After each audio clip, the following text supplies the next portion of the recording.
what the hell am I doing here? Wait a minute, you want me to intro the Opie and Anthony show? You gotta be kidding. Hey, it's Larry King welcoming you to the Opie and Anthony show right here on Sirius XM Satellite Radio. Oh, fuck yeah! The place is insane! You guys like to cuss on air, right? Yeah, a lot. It's a weird show. Yes, interesting interviews and, of course, your phone calls as well. It's not the most talked about, not the most written about, and certainly not the most listened to show in the history of radio, but I'm still proud to intro it. The show is so disorganized. Holy shit. It's so fucking bizarre. Everybody's not politically correct. Opie and Anthony were saying that. Well, then turn off goddamn Opie and Anthony, you dumbass. We're experts and we already know this is going to be great radio, so shut the fuck up. Where else are you going to be able to say that and get paid for it? Now, ladies and gentlemen, it is with great pride that I presented this, by the way, one of the highlights of my career, the Opie and Anthony show. By the way, who's Jim Norton? But enough of this palaver. Let's get the show on the road. Morning. I'm on. Good morning. I'm on. Get your car, fucking doctor's car. Rub your car. Rub your car. Good morning. Rub that card. Good morning. Good morning. Rub the card. Oh, Jimmy. Good morning. What's going on in your head, Jimmy? Nothing. I'm just nice to be doing radio here at Close Encounters. Yeah. Don't mention the lights. They worked very hard at the lights last night. Ixnay on the ice sleigh. They were here very late working on the lights. I never noticed, though. I could care less about the lights. They're always fine for me as long as they're not in my face. And, like, this is... I'm, like, looking up at this giant, like, light cells. You're like a little deer in the headlights. I really am. I was just trying to cross the road. I meant D-E-A-R. I was fawning around. Fawning. But the lights were never good. That's why we had to, like, redo them. There seems to be a thing where it's like, the regular studio lights, like a regular radio station where it doesn't matter to do video, and then video lighting, Right. which is what we have in here now with these little flat panel LED lights. Right.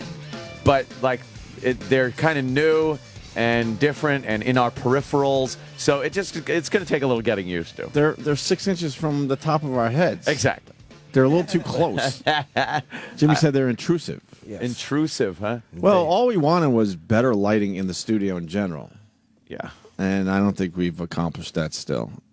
Like the better lighting. We got better lighting for shooting video, but yes, like just normal everyday lighting. But we've been talking about the lighting in the studio for. Does anyone know the first time we brought it up? Sam, by the way, is just laughing because he's Why like, are you "Oh, laughing?" He's like, "Oh boy, oh, there's trouble," and I love looking at trouble. Look, I was just sitting back, man. Jimmy was the one that brought this one up. Anthony got it 100% right. Yeah.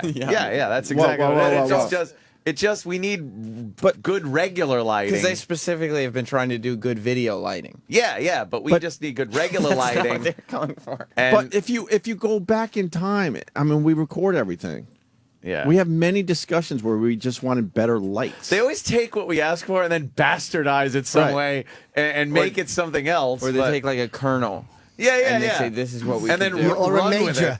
Oh, that's very good. No, it's not. And then they run with it, and then we get this, which, like I was saying, don't get me wrong, I like this. I'm a video light guy. I love it. I kind of think it's cool. This would be better when you're shooting a little video or a quick video picture of Jim Norton or something. As a matter of fact, I'm looking at the Pal Talk video feed right now that we're throwing out, and aside from me being on the camera, it looks great. It looks nice. The color is good. It's sharp. It's like it looks better. It's not much better. But for interviews, it's got to be up really bright. It's just going to be in my little eyes. Well, yeah. I don't like lights in my eyes. But it still doesn't solve the problem. We just want better lights in the studio. Just better regular lighting. Which is that was the original discussion. And I'm looking over at the couch. Is that the couch? I can't really see it. I don't know. That's in the dark. I can't really see it. It looks like a space view of Earth, this room. So I like the lights, but again, we just need good regular lighting. Because they got this track lighting like from 1975. Well, that's originally I said to the guys that the track lighting is the problem. Because when I first saw the studio for us, there were cabinets that came all the way out where you sit. Yeah. And that's why the track lights are so how close they are. to the middle of the room. Oh. So the real solution would be to rip out the track lighting and readjust them for the new design of the studio, which is not a new design anymore. We've been here 3 years. Was this console put in for this show? Yes, all that. Oh, okay. This was a completely different studio. And that's why the lights are how they are, because... Need them against the walls. How this was originally set up, these lights made sense. I tried to tell him that a long time ago. If you put not these track lighting, maybe different ones though, but all along you the have to perimeter, relight the studio from scratch. Going, oh, okay, this is how the studio's set up now. What, Travis? Travis is shaking his head with his head is in his hands, and he's just shaking his head like I told Travis that it's not his fault. You know, you're not. This has nothing to do with you. It's guys that don't really listen properly. I just don't want to be here till 6 o'clock another day. No, you're right. No. Yeah, because I saw you tweeted pictures of this process going nice on. Long I'm like, day yesterday. I'm like, oh, why? If you move these track lights all the way to the wall, right? Yeah. And then move these, I don't know exactly because I'm not a lighting guy. I think all along the perimeter, and then shining in, then we would be good. Yeah, and then you keep these for the interviews and right, stuff. and then we flick these on when we're doing video, when a guest comes in and sits there, and we have a video shoot going on, and then it looks nice. Is that what the team of lighting experts around here thinks? No. If I'm talking to Ope during an interview and I notice that the light is really hurting my eyes, there's something not natural about that. I know. Well, in order to do video, I mean, you do kind of need But to that's be not- flashed with light. But that's not what we asked I know. for. I know. I'm going to disagree with you. I guarantee if you go back to find the first thing, when this started, you wanted better lights for video and photos. What I said because Is that when your we diagnosis, Dr. Gay? Yes, thanks. Yeah, thanks. that was probably that was definitely part of it, but it was I said the lighting in general in here sucks, and when we take video and pictures, the pictures don't come out as well as they should. But now they took that little nugget and said, oh, okay, we'll light this place better when you guys are shooting video and pictures, but we still need just better lights when we're just doing the regular show, when we're not going to pick up our cameras. Gary and those guys feel like Private Pile. Sir, the private feels like any lights we put in will be wrong, sir. And we'll be picking if we reverse ourselves. Look, let the record show. I wasn't going to say anything. Jimmy kept staring at the lights. I just noticed. I don't You want me to turn that light off? Yeah, but no, leave it on. I got to get used to it because when we have interviews, it's going to have to be on. And it's in my I don't care about. I never care about the lights. I don't give a fuck if it's pitch black in here. Well, how about we move the track lighting next? You want to do that right now? No, that's too much work. Well, actually, somewhere around, probably 5:30, 6 o'clock What? tonight. We could do that on a Friday. Yeah, my Travis. friend Arnold Trackus has a track lighting business. He can come in. Yeah, Trackus. He's a great guy, expert, born to track light. Yeah, this track lighting was for the old studio setup. Yeah, See, because there's not even lights over there at all. That is true. There's track lighting in here. That is a good point. There's one fluorescent behind me. We sit in a triangle, and it's triangulation and crossfire. And it is built. What was here where the sofa is? I forget now. We redesigned this whole place for us. A fish console hatchery. used to be in the corner over there with the TV. What did they do here? All the bats would sleep right here in the dark. Wait, where was the console? Over in the corner where the TVs were. Oh, That's where the console was, and then this whole area where you guys are sitting was Cabinets. like a half moon thing for guests and cabinets and storage and stuff. Yeah, there were a lot of cabinets in here for whatever reason. That's crazy. Shelves and whatnot. Oh, well, you know what? I'm getting used to it. I because it's right in my face. Like Yeah. you're looking straight ahead. But that was now the payoff is you get to look at Iraq, which is your penance. well. I think the professional lighting guy wanted to make sure you were lit up nice. He cares about you. You do look darling under this light. See, we can't argue with the guy. He's a professional. He is a professional. It's true, So but this is what he thought should be done. the lights you're never supposed to notice the lights. Oh, we notice them. Meaning it's supposed Do you to notice be these? the first. I yeah. can't notice them. My eyes are hurting too There's much. a giant Czech cereal glowing in the fucking sky. I feel like a little piece of wheat floating in a giant bowl. It's like a nuclear light bright. It's very bright. It Yeah. is very bright. Well, maybe they'll be better when we get the filters today. But the Oh, you prob- are getting filters? Yes. Oh, okay. But then the problem is they adjusted all these lights, so when you turn these lights off, then these look weird. Yeah, could you turn that one down or turn that one off? So You want that one off? Yeah. See, if that I one's just don't want off, something That on was my a quick face. 5 minutes of getting used to it. but if that one's hate it. off, then it messes up the rest of them. No, let's see This is what a it looks very like. sensitive environment. You can't turn out. You I can't just turn don't- off any of these lights. I just don't like it in my face. Gonna throw off the balance. But then we can't then we can't shoot any of it. See, no, Oh, boy. no. Well, for Oh, now. boy. What? What happened? Travis, stop knocking water Travis, over. did you fall down, go boom? Yeah. Now I'm dark over here. No, we got to turn this back on. Yeah. And now you're in the dark. I don't want you to touch that I light. can't Don't see touch the light. Opie. What happened? Oh, you're not allowed to touch The red button. Red button. We have to. Blinded by the light. That awful song.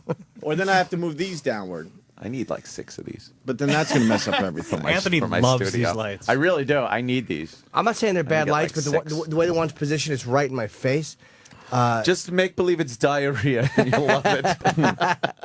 Well, I think your problem is that it's positioned, towards the interview subject. The guests are going to hate Yeah. that when they're talking if a light's in their face. I've never done a TV interview where I was looking, and again, I know it's not a TV studio, but there's a way to light it where. Oh boy! But I They had don't a care about the professional lights. guy. I like the idea. We'll just get Opie and Anthony sunglasses, hand them to the guests. They'll put them on. Yes. They'll put them on, wear it, Branding. and we get some branding, and then we could sell them as merch. Yeah, I Would like we it. let the guests keep them? Yes. Oh, that way wow. they could wear them around. As long as they that's gonna sign be a waiver. expensive. I like it. Yeah, That's gonna be expensive. Now they're probably going to start working on. Oh, your sunglasses. We're working on that right now. No, why was a joke? But the way they'll do it is they'll put a giant O and a giant A over the eye part like they did with these stickers. Oh yeah, the sticker. Oh, I debacle. forgot about the stickers. The sticker. Those are debacle. long gone, huh? Yeah. Well, we left one.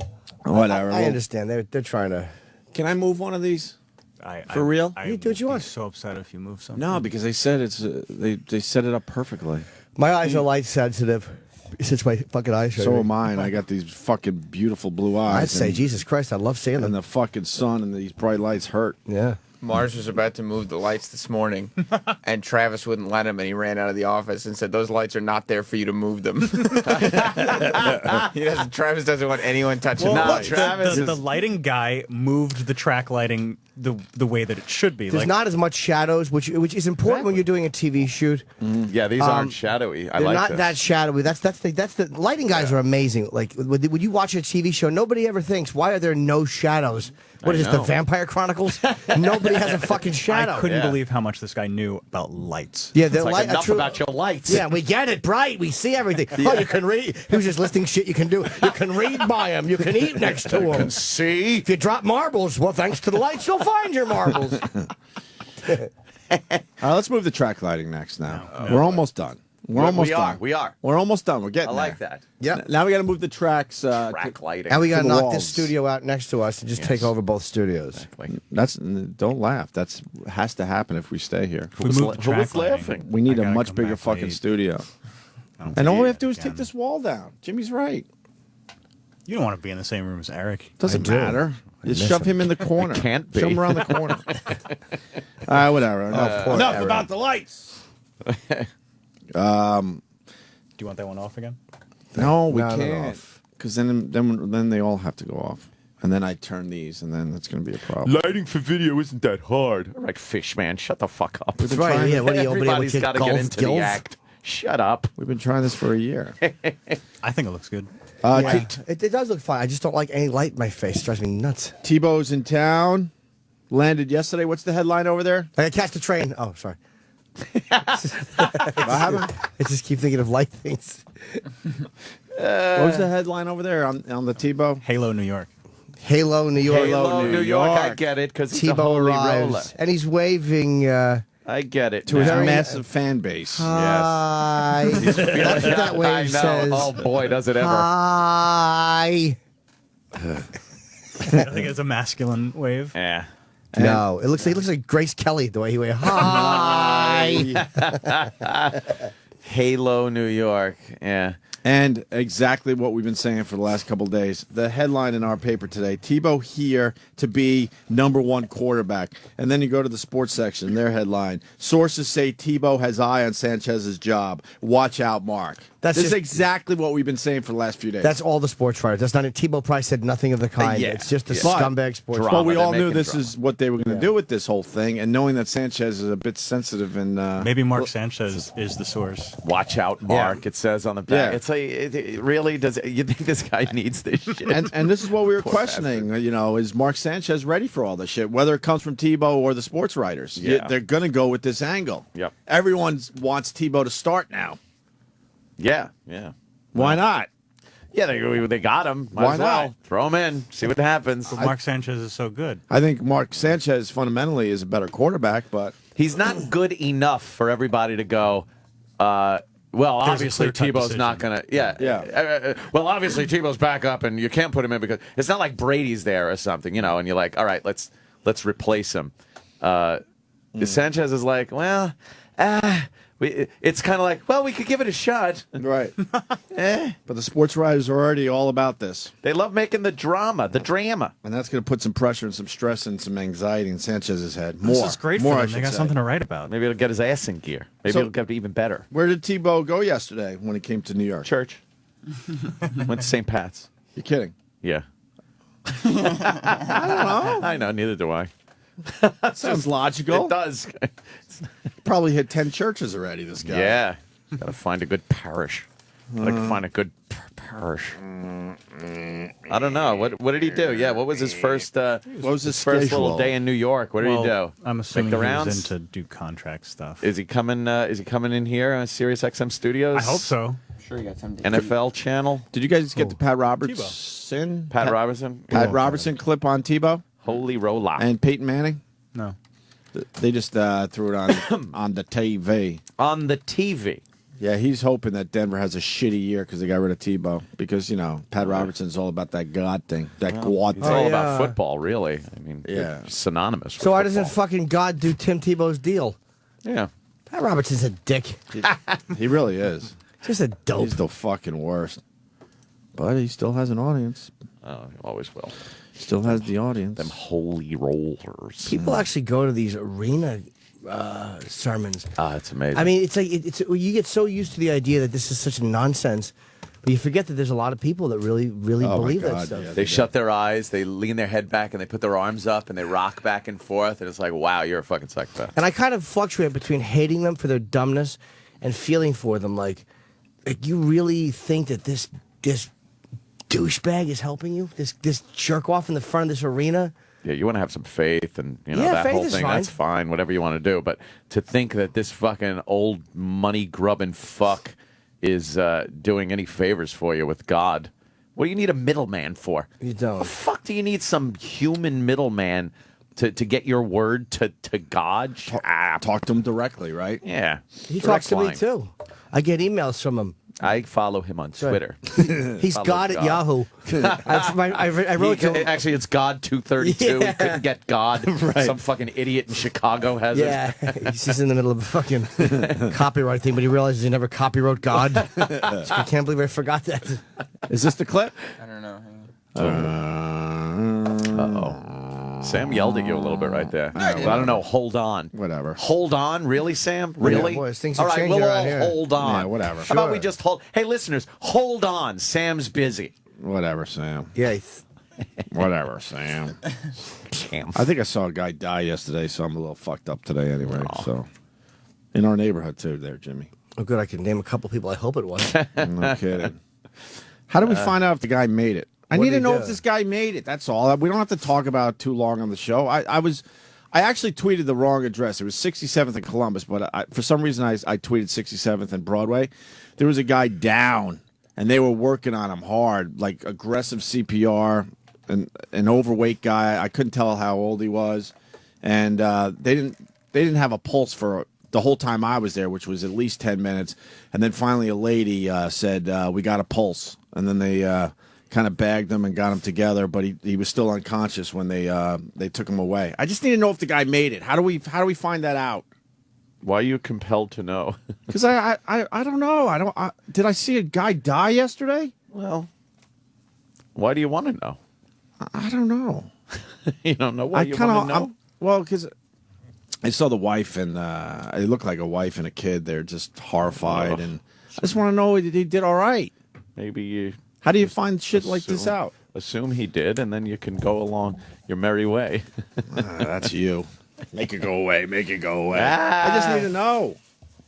It was well over 100 people just like dead silent watching the EMTs like work their balls off. I thought I walked on a movie set. This is great. Opie's stealing Club Soda Kenny's bit. Which one? Just the doom and gloom. But what am I going to do? I walked upon this yesterday. I didn't search this out. I was just minding my own business. That's the opening of the book. I stumbled upon it one day. Yeah. There was 100 people watching. But how does one find this shit out? I don't know. Don't we have EMTs in New York that could fucking look that shit up? Sure. Look at the logs. I fucked up with my tweet. I've said that many times. It was 67th and Columbus, not Broadway. I don't know why I wrote Broadway. Broadway's very close, obviously, if you know that area. I'd be curious if the guy was dead. You would, right? Yeah. I mean, I would. And then everyone's like, "You get video?" Holy fuck, man! I'm not even that sick. My phone was getting my camera was getting a little itchy. It's like, a little itchy, but I fucking I wasn't gonna film that shit. Put it up on fucking those gruesome websites. Yeah, the body was just like, rocking and rolling like jelly when they were working on him too. Yeah. God, well, I was watching some. There's a law preventing you from finding out. Yeah, but we know people. Yeah. Someone slide a little info to me. I need to know. Yeah. Please. We're above the law. Yeah, we are above the we're law. above the law. Police tell me that all the time. I get pulled over, and I show my license. They go, "Oh, we're sorry. You're above the law." Yeah. And they walk away. Let me just continue speeding along. Wow. I was watching some gruesome videos from Afghanistan and Iraq online yesterday. A lot of Apache and Cobra helicopter gunship cool. stuff. Holy shit. That shit's cool. Just with the forward-looking infrared cams and just watching these bad guys. You see them digging. They're digging for the fucking explosive devices, and they just don't know it's coming. And then all of a sudden, and you just see them exploding. That's amazing. They just explode. And then a few of the guys will start running. Yeah. And it's pitch fucking black. It's like totally dark. Meanwhile, the guys in the copters see it all lit up. Like it's fucking daylight. The guys are glowing white.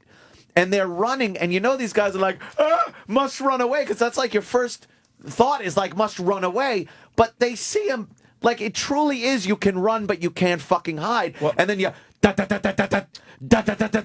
and they just come apart. You see pieces of glowing, like flesh all over the bushes. Wouldn't your best move be to play dead at that point? Well, they hit these guys when they're dead. Oh, because they figure that shit out. They can see the body isn't in pieces. They're getting hit with 30-millimeter rounds. They see it's not in pieces. So if it's just sitting there, they'll go, hit him again, hit him again. Well, then fall down and come apart. Fall down and twist your body weird. Yeah, I was thinking the same thing. Throw a piece of your fucking brother on top of you. Try to pull your leg up as high as you can to your fucking head and fall down. And these missiles, like there'll be two guys with fucking, RPG, and they're just kind of squatting down, and then you'll see for a split second this giant missile just hits them, and you see pieces of body just go flying in the air, like 100 feet in the air. More importantly, was there a meeting yesterday? That we need more music, on the show? show. Was that it? E-Rock?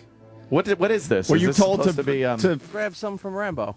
Oh, it's Rambo. Yeah. All right. But that's like I just want to make sure you just did that, and no one's telling you that we need more production value with the show. Why don't they, Eric? A little more music would help. Yeah, that's cool. I would see those videos. Yeah, no they're pretty wild. And then I was watching some sniper videos from Somalia. Holy shit. Really? These guys, they all look like those warlord type guys. They don't look like the warlord. They look like the cronies. Right. For the warlords, they're all wearing mismatched uniforms and shit. Oh, like fucking Book of Mormon guy. Yeah, exactly. Bringing it back to that. And they're walking around, and they're pretty close up shots of these guys, and they'll just be walking like next to a vehicle, and then bam, they just fall down, shot in the head. Just sniper video from the sniper's vantage point. It's amazing. I saw a horrible one, and I haven't been watching those videos lately, but I saw a horrible one of a guy cut in half on the train tracks, completely cut in half, and still alive. See, I don't like that. I don't mind the war And ones. Reaching up a little bit. I don't know if he tried to kill himself or if he got pushed, but they're loading him onto this piece of wood to pick him off, and his fucking... Like they're trying to figure out how to pick up the lower half without his intestines falling out. Why do you watch those videos? I just happen to see it. I don't understand that. Like when I was walking yesterday and you see something going down, of course I'm going to stop, and I think most people will. But I will not search this shit out on the internet. But it's for the same reason, really. Although the stuff Ant was looking at, I could easily see. Yeah, that's a... But what you search out, I don't know. I just don't know why you do it. It is terrible stuff. I only go to one site now. I used to go to a lot of them. Right. But it really is terrible stuff. But where does that come from, you think? Because you're not the average dude when it comes to that stuff. No, but we've talked about it before. Like, as much as I can watch a lot of things that a lot of people can't, but I...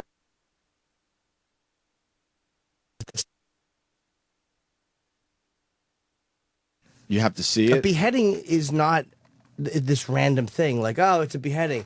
Like, to me, I can really graphically see it. Like, I really don't want to die that way. Like, I really don't want to die that way. It's a fucking horrible way to go. Ow. I think I got it pretty much figured out what it would all be about without seeing it, though. Yeah, I don't need to go that far with it. It's made me, I think I've said this on the show before, but it really has made me more empathetic towards victims of things. Because, again, it's easy to go, like, there was a horrible car accident and a man was killed. Yeah. And it's like, I've seen these videos, like, oh my God, like that really is a fucking horrible way to go. Right. Yeah. You know what I mean? Not that you need to do that, but for me, it's made me more empathetic for some reason. Maybe that's weird, but it has. Yeah. I told you and I've said this before too, there's only one, there's a couple I haven't watched, but there's one I couldn't watch. It was that guy being stabbed by those maniacs over wherever the fuck they were, those three guys, they were putting screwdrivers in his eyes. Oh. And I physically had to get up. I almost fainted. Yeah, fuck that. Fuck that. I just can't do that. No. Yeah, my whole body tingled. I had to get out of bed. I don't mind. Guys, watching guys explode in fucking infrared. But it is the same thing. It's just a little bit less graphic. Wood Floor Liquor has been waiting for this day for 3 years. So can I give him a minute on the show, please? Sure. Because we have listeners and they're all experts in their field, and this is Wood Floor Liquor's expertise. I think he knows a little something about EMTs. All right. Wood Floor Liquor. Good morning, gentlemen. How are you? What's up? So I saw this guy on the sidewalk being worked on, and I need to know if he's alive.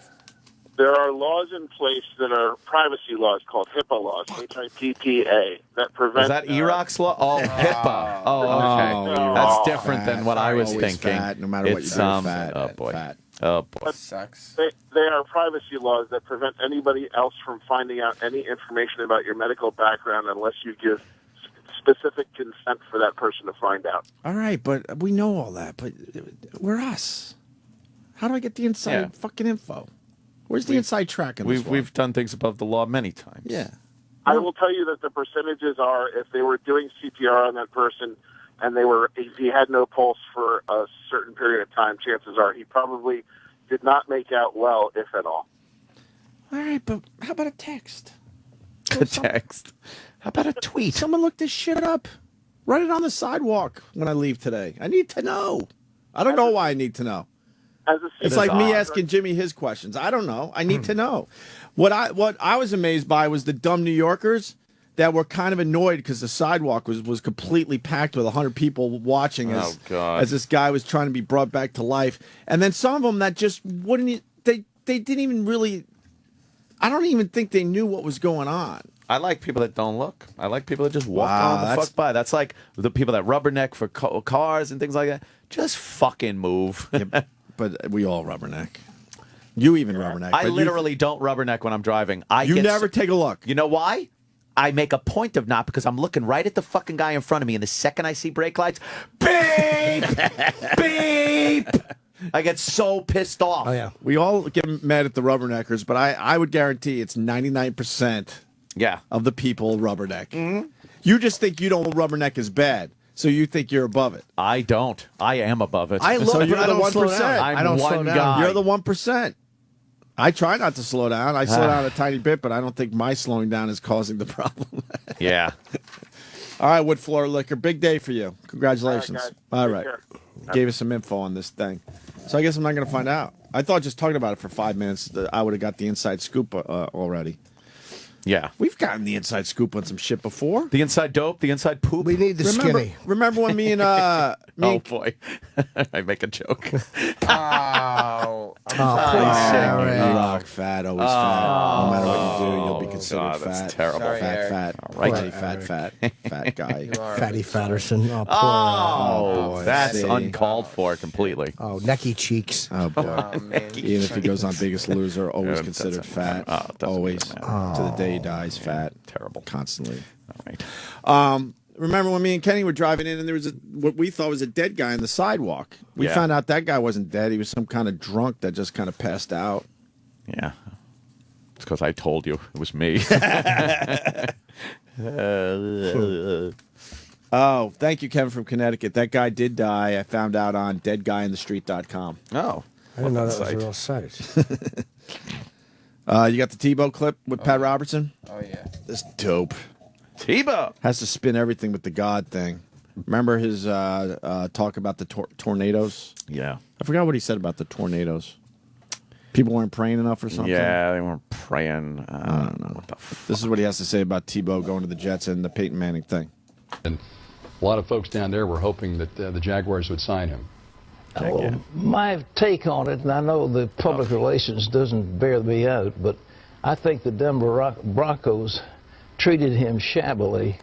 He won 7 games. He brought them into the playoffs, for heaven's sakes. I mean, they were a nothing team. He rallied them together with spectacular last-minute passes, and when they beat Buffalo. I mean, please fall face first into the console, you asshole. Is this how we sound when we talk sports? Well, right. He doesn't know anything about football. If you have a chance, in the end, if you have a chance to get Peyton Manning and he still has the skills, how do you not go there? Opie, we have a follow-up to Wood Floor Liquor. Oh, you do? On line 1. Brian from New Jersey. Brian. Oh, nice. Brian. Let's do this, Brian. Good morning, gentlemen. Shove it in Wood Floor Liquor's face. Hey, Brian. Yeah, fuck him up. Please fuck him up with your knowledge. Hey, don't Brian. Let's go. 2 things.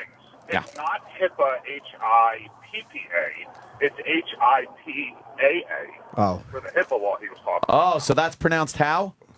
HIPAA. See? Oh, sorry. That's how Iraq. it's spelled. Yeah. Sorry, Iraq. Another fat joke. I know, exactly. Iraq. Just sitting there trying not to look fat. I'll leave the potamus kid alone. See, that's uncalled for. Eat all the salads you want. We'll consider you fat always. Fat. Geez, no. Oh, boy. What? So what do you got, Brian, on that? And number 2, Yeah. if this gentleman that Opie wants to take a peek at or get information on had died, his information is available because HIPAA expires when you die. So if he had gone to the medical examiner's office, so to speak, you could publicly request his records and you would have access to whatever happens to him. But you'd need to know the man's name. You couldn't just say that guy in the blue shoes on fucking 67th Street. You might be able to do that. You never know. You could be able to pull that off. Yes, you could. I'm eagerly awaiting the call from somebody saying Brian from Jersey is full of shit. All right. Because it's always this chain of people calling out the previous caller for being a dickbag fuck ass. I hope it happens. Of course. I am a dickbag, but let them call. Have fun with it. Thank you. All right, Brian. Thank you. Thank you. Face to Wood Floor Liquor. What happened? Yeah. What happened? Did Jimmy just quit the show? Yeah, he's gone for good. Oh, fuck. Jimmy just quit the show. That's right. Mm-hmm. He hated the lighting. He left. He just walked the fuck out. He doesn't like the lights. He quit. It's in his face. He doesn't like it. We got someone on the line that wants to talk about. It's an EMT. It's Chip, the EMT. Oh, Chip. Hey, what's up, guys? I was talking about the HIPAA law, and I'm like, what is it, a big fat hippopotamus or something? Jesus. Do you know anything about this guy or what other calls have been saying? Yeah, the HIPAA, because he lived in Brooklyn downtown. He was really HIPAA. But do you have any info? Like, can we get information on this guy? I need to know if he's dead. Because the guy fell down the stairs and he broke his HIPAA. I got a lot of HIPAA stuff. I hear. Yeah. I hear. You can find out. Yeah? How? Just ask him. Ask who? The guy. I don't know where he lives. Oh, you got to look up potamus or something because that's his name, hippopotamus.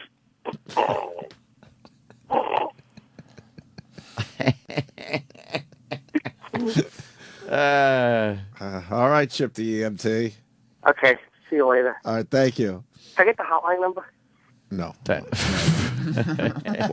What I find amazing is he left the studio to do that. What's that? Oh, nothing to me. To do what? Nothing. Remember you wanted Brian's knowledge to be challenged? Yes. Well, now we got Stacy in Baltimore. Stacy. Boy or girl? Hey, Stacy. Funny every time. I am a female, Oh. and I'm a doctor in Baltimore. And Yeah, right. Ah, bullshit. Women can't be doctors yet. How you doing, nurse? I'm just I'm kidding. I get that all the time. I get that all the time. I apologize. I don't want to have to spark outrage by my sexist comments. Go ahead. Oh.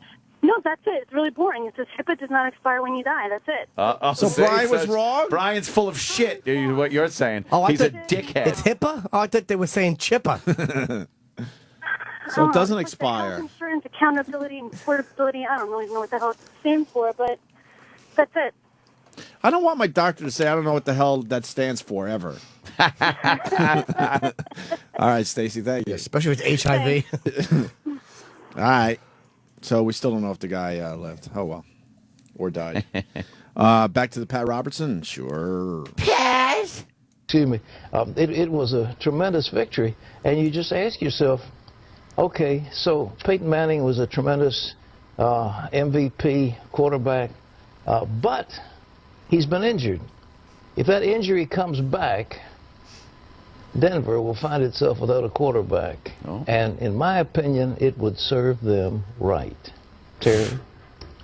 Well, up next. He's just an evil man. Pat Robertson is just an evil fucking dick.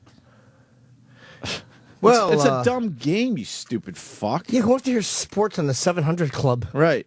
I know, right? What the fuck is he What a doing? terrible show. Why is it the 700 Club?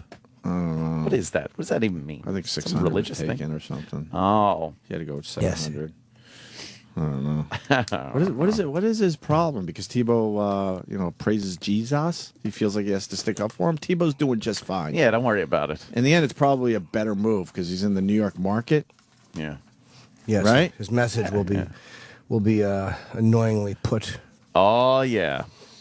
Yeah, I can't wait till he's around town and the photographers and press are all over him, trying to catch him, with maybe friends, things like that. You just want that to happen. Oh, I just love when that happens to anybody. Yes. And we're being called light divas today. What? Not like Light diva. Yeah, we are. Well, it looks like she was a crack hoe, huh? Oh, see what you're doing? Look, John and See Ken. what you're doing? John and Ken almost lost their radio jobs. They got the city council over there in L.A. Attacking them, and they're looking for diversity in radio programming. And it turns out this fucking broad loved her cocaine. Loves the coke. So it's not much of a stretch to call Whitney Houston a crack hoe. Right. What's wrong with people? Well, was she smoking crack or snorting it? Because she could just be a coke hoe. A cocoa? Crack is very specialized. Is that the mistake John and Ken made? Yes. They should have called her a cocoa. And by the way, that drug specific. That thing that passed in L.A. is symbolic. It really isn't anything that they can enforce. It's encouraging them to discourage from. It's one of these symbolic things that knee-jerk reactionary dumbbells do, but it's not a law, it's nothing Which is that's good. Yeah, it's just a nonsense. People want to be heard. Well, it turns out Whitney died of an accidental drowning. She had some kind of heart disease, and they discovered that her coke use was pretty impressive, right?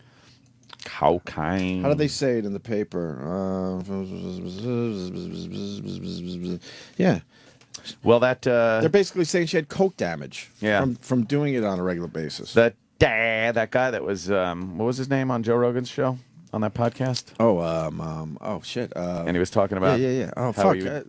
What's his name? He's Yeah, been on our show. I know. Can't remember his name. Though. Sorry. Let me see. Diaz. Diaz. Yeah. Right. Yeah. He was saying how. I mean, he had firsthand knowledge of cocaine going to Whitney. Right. She also had Xanax in her system and weed, but those two things did not kill her. And then a couple, muscle relaxers or one muscle relaxer that you could take for cramps and shit. But this guy said she was was actually doing the impression of her friends calling her a crack hoe and this fucking fake outrage. Yeah. Ugh. Yeah. She was a great singer. She fucked up her life and her career doing drugs. It happens all the time. Yeah. Right. Sorry. Right. Sorry that upset some people so much that they want to fucking get mad at guys for either mocking it. Tough shit. Right. Yeah. Yeah, and the old L.A. Coroner basically saying, she did a lot of coke and they could see the damage from abusing the drug in her system. If you drown in a fucking tub with a gravy boat next to you, there's a problem. Gravy boat. How the fuck do you drown in a hotel tub? You really don't like that whole gravy boat thing. It's silly. And how the fuck do you drown in a tub when you're on cocaine? Aren't you on high alert? Yeah, right. To the situation at hand. So there you go. That's what they found out. What's Flexeril? Is that the muscle relaxer? Yeah. Relaxer? Mm-hmm. That's all we got on that. Muscle really. relaxer. She had that. Yeah. Yeah. Loaded. She's pretty Autopsy. relaxed. Coke helped put Whitney in the grave. Coke tragedy. Coke tragedy. I'm turning Coke tragedy into Coke comedy. You don't like Louis Anderson? No. I like Louis. I don't like that whole fucking act he did years ago. And now it's weird because I don't know why he just looks really weird now. What do you mean? Like back when Louis Anderson first hit the scene, he was just some chubby queen, and now he just looks like an old queen. It's kind of weird. Like looks more like a Truman Capote type. If I didn't sweat, I'd explode. I don't mind his comedy. Oh, I see what you're saying. Oh my god. Yeah. Whoa. It's getting a weird. He doesn't seem to be doing much lately. Like, I guess he's just doing Vegas Is that what he does? I'm guessing, yeah. People that just kind of dig nostalgia. He had a really big book and some really big. What was he? Was it from his stand-up? I guess when he was really young, and then he hosted the Family Feud. But he kind of didn't. Oh, he hosted the Louis Anderson show, which is one of my first TV things. Really? I did it twice. Oh, yeah. that's right. I know that. He was nice to me. He seems like a nice guy. We never interviewed him, I don't think. I wouldn't have met Dice if it wasn't for him, and by chance, I wouldn't have met you guys. Oh. So I was doing Louis' show, and I was out there doing the Louis Anderson show. Well, look at you. We have Louis Anderson to thank for this. Yes. Blame.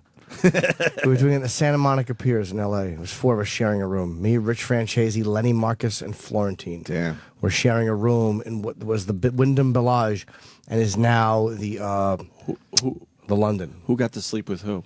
I don't remember. I know me and Florentine were in a bed together. It's really weird that I could do that back then. Look at that. A big king bed. Oh.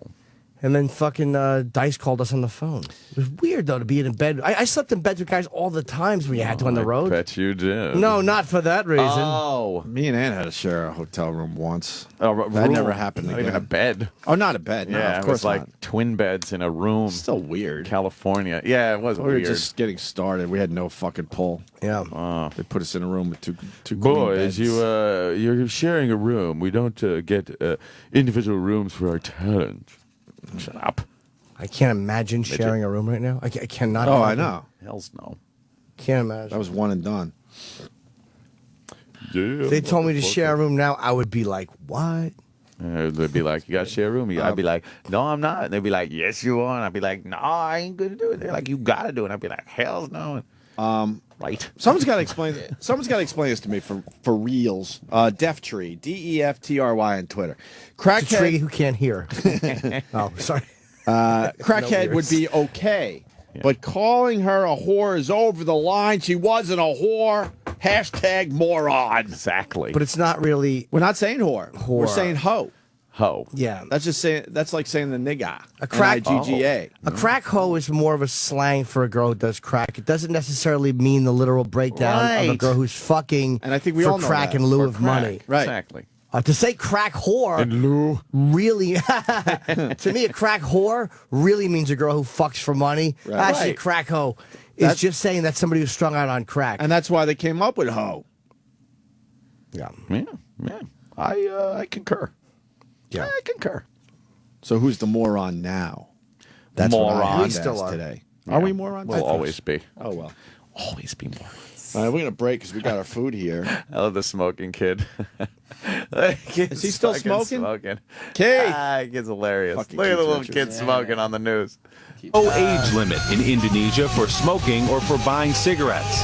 Apparently, they're getting their medical information from 1950s TV commercials. Yes, according to this repeated nationwide survey, more doctors smoke Camels than any other cigarette.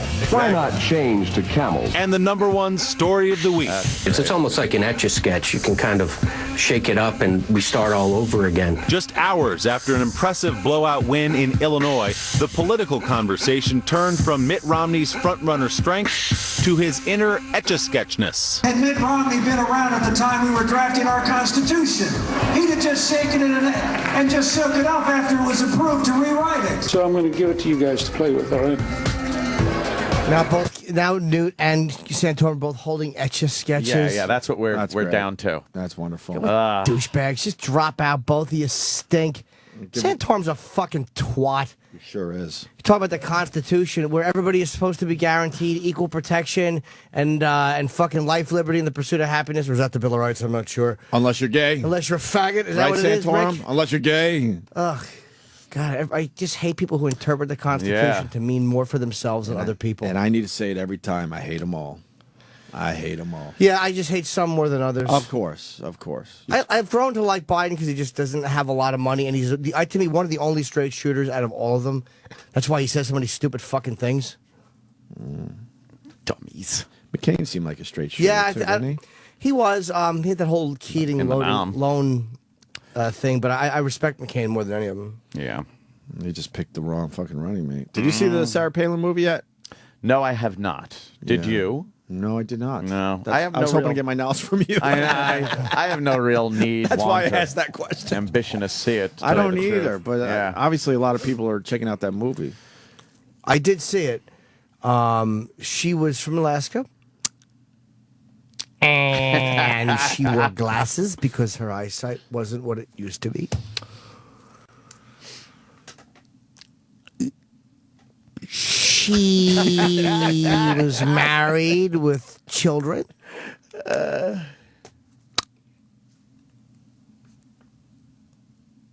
And she ran for governor and won. What a fucking asshole. I wish everyone could see his face when he does that. He gears up for it. Before you even hear the and, his mouth is making the and. Right. It's wide open. Yeah. Without saying and.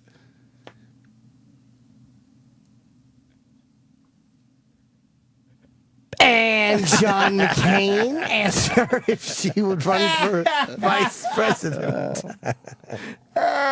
Shit. Jimmy.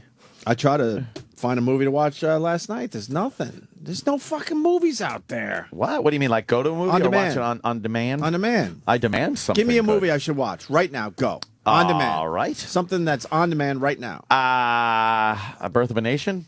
No. What? Descendants. What? I'm not going to fucking see that shit. And I'm not going to see that Hugo crap. No? What's Hugo about? Won Like a the lot hurricane? Won a lot of awards. Hunger Games comes out today. I want to see Hunger Games because we have Sutherland on Monday.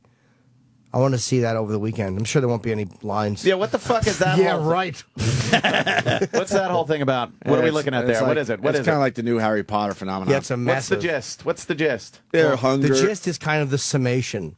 They're hungry and they're looking for food or something, and they make a game out of it. I don't know. That's as bad Base as that on the what title, it? didn't you? What? Did you base that on the title? No, that's what it's about. Yeah, it's gonna be a big bust. The Hunger It's Games? gonna be a big bust. Yeah, because they're hungry and they're fucking looking for food and they make a game out of it. That just sounds stupid. Well, they have the kids like fighting each other. Over Don't food? tell me I didn't see it. Oh. Why over Not- food? I didn't see it either. It comes out tonight. I want to see it. Why over food? Because only one person gets it. What's the story about? And then they kill one of the main characters at the end, which is pissing off people because in the book, They do? in the book, the person doesn't die. Oops. Don't blow it, 'cause I spoiler. wanna see it. Spoiler. Oops. Did that just come out? What's it about, Sam? I haven't read the books. It's a book trilogy, and my understanding is that I guess everybody's very poor, and so they pit kids or something, families against each other, and the winning surviving kid gets food for their neighborhood or whatever it is, their area. And what? And the other people are just going to allow that to happen after they lose? That's why the movie's stupid. You haven't seen the movie. So you lose, so you don't get the food, and you watch other people eat, and you're going to just sit there and allow that to happen? dying. Yeah, they're dead. What do you mean they're dead? They kill all the kids off. Oh, that's why the main Yay! character dies at the end. Gotcha. Yeah, I mean, boo. That's why they're competing. It's not just like, Gotcha. you know, they're running around a track. Am I going to be able to get tickets for this at all? No. I got tickets for it yesterday, so yeah. You saw it already? No. I bought the ticket yesterday. I'm seeing it today. I'm working. You bought tickets in advance? He couldn't go to the fucking movie yesterday. He was busy sorting out his fucking gay wrestling figures. What was he doing yesterday? Oh, God. He was tweeting his collection of garbage. You moving? No. I was first I had to fight a traffic ticket, and then I went to my parents' house. Well, yeah, right. That's not a good excuse. Yeah, right. It's not a good fake excuse. So wait, you had to fight a traffic ticket. Did you win? I got it reduced. From what to what? From 20 miles over the speed limit to 10 miles over the speed limit. So you basically, how much less was that? I don't know how much less it was, but it was like a $100 fine. Which was less, and less points too. Because I already got a couple. I would points. take in the points and the money because that's too much work. Do you get a lawyer? No.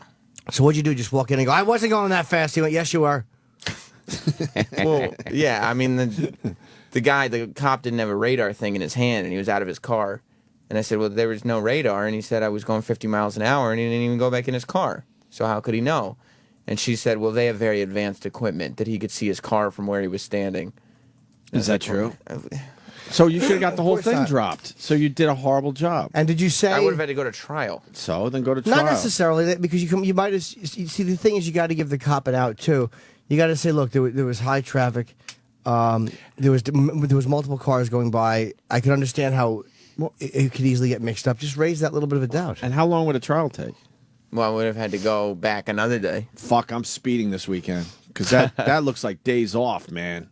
I mean, what a great way to get days off, Ant. Yeah. We'll fight speeding tickets. You don't get free days off. You have to take your days to fight speeding tickets. Oh, no, they're free if you're fighting speeding tickets. It's in our contract, maybe not yours. Not mine, no. You don't have a contract. No. I'm going to speed this weekend and get pulled over, and then I'm going to fight the ticket all the way to trial. How many days off could I get for that? I could easily see you getting 2 to 3? Yeah, 3 days, easy. You want to do the same thing so we take off together? Let's do it. But again, I don't. We'll be racing side by side. Yeah. I really think you should look at your contracts and double check that you have fighting speeding tickets as free days. They are free Is days. it? I think it is. Let's just say it is. Yeah. Okay. All right. For the sake of argument. Yeah. But then I also had to doing things for the sake of argument. I had to get my car fixed, like my oil change and all the checkup stuff done. And I was waiting at my parents' house. So I took pictures of all my old wrestling stuff and put it on Twitter. I know you did. To entertain the people. That's why we brought it up. Do you it bothered us. honestly have that cardboard cutout of, who is it? Kurt Angle. Kurt Angle? Yeah. Yeah. Kurt Angle with all those belts hanging on it, the hardcore belt. Yeah, that's at my parents' house. Your parents? This was all at my parents' house. Now, hold on. Was it put away somewhere? No, it was standing up. Your parents still... I told you the story. I was there, and the father grabbed me and goes, Oh, my God. I need to show you this. And Oh, I'm like, my show God. me what? He's annoyed. He wants the shit out of the house. He's not annoyed. It's taking over closets that they need for other things. That's fucking crazy. You don't think your dad's annoyed? No, he's probably trying to impress you. How is he impressing me by opening closet after closet, showing where all your wrestling stuff is? They don't have shit to put away. It's taking over the whole house, Ant. They can't like having that shit. Like there's still a kid living there. I hope your mother goes crazy one time and throws all your shit out. I don't think she will. What you ought to do is this. You ought to put it in storage. Like I know collectibles are hard to throw out. You don't want to throw them out. And there's a way to put them somewhere safely where they're stored and you know they're safe. But you have to be realistic and go, I'm not really looking at this stuff. And sometimes putting it away safely is okay. My belts weren't even hanging on the wall until after I left the house. And one day I came over and either my mom or dad had put the belts up on the wall. Were you annoyed? Where's the cutout? Where's the Kurt Angle cutout in your parents' house? It's in my dad's office that used to be the playroom. Your parents indulge you too Look much. at Sam's face. Don't fuck with Sam and his wrestling shit. He gets very... Well, I mean, it's not... You're getting mad. I'm not mad. It's No, not it's an not. issue. His dad hates. Yeah, I think it's an issue. It reminds them of their not. son. It makes them forget that their son has left the house. Yeah. And they can look over at that wrestling thing. Or maybe it makes your father grateful you've left the house. Like he looks at that and he goes, oh, thank God that twerp's not here. This fucking wrestling dreck. I was feeding all kinds of great stuff. Let me see some more of your nonsense. It was all day. You got to follow him on Twitter. You would have really. I always enjoyed check the Sam's pictures. Twitter. I don't follow him, but I check him. Oh, yeah. Look at this. Because I was in the hallway. I guess they were cleaning out the storage. They have a little storage room. And this stuff was sitting in the hallway. Those are boxes of my action figures. So you're But mad. they're really No. great in an action figure. They're all in the fucking Yeah. pile doing nothing. Well, what am I going to? They don't move. Play with not them. Toy Story. Yeah, Play with them. When are you going to play with your toys? Make them go like jumping off the thing. Off the thing. And what's with all the boxed ones? You like have them all in boxes. Oh, yeah. What do you think that's going to get you at some They're worth point? more if they're still in the boxes. Worth more. They're valueless. This is all valueless. These are all box God. sets. Let me tell you something. Oh my God! I was looking through my fucking old boxes and I found a One Flew Over the Cuckoo's Nest record. And it has a laser fucking, record or whatever. a Laser regular- disc. a record of the songs on it. Oh wow. Okay. And I open it up and there's a fucking mint condition folded poster of Nicholson as Randall P. McMurphy. Yeah.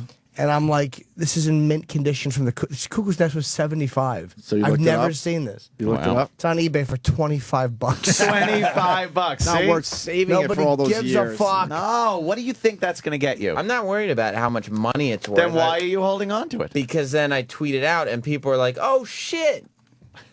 Right. But they're saying, oh, it's shit. No. Look at this. What?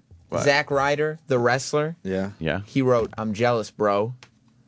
But wow. That's it. That's the whole reason to have it. But you're more famous than Zack Ryder. I'm not more famous. It than hurts you. me to say that, but I You think gotta you be are. kidding me. I don't know Zack Ryder. I know Sam Roberts. Well, you don't watch wrestling, and you just sit in front of me all day. Oh, that's right. why. Oh, I was just giving you. See, you can't even take a compliment. No, That look was at a this. compliment. Look at this. This is a good one.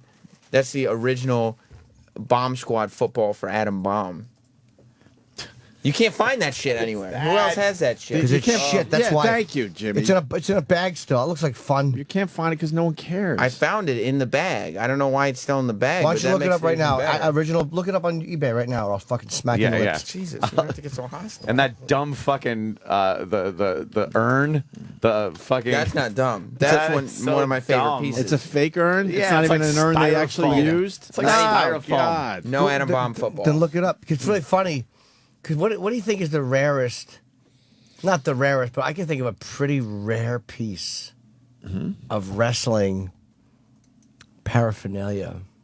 Look at that. Oh God.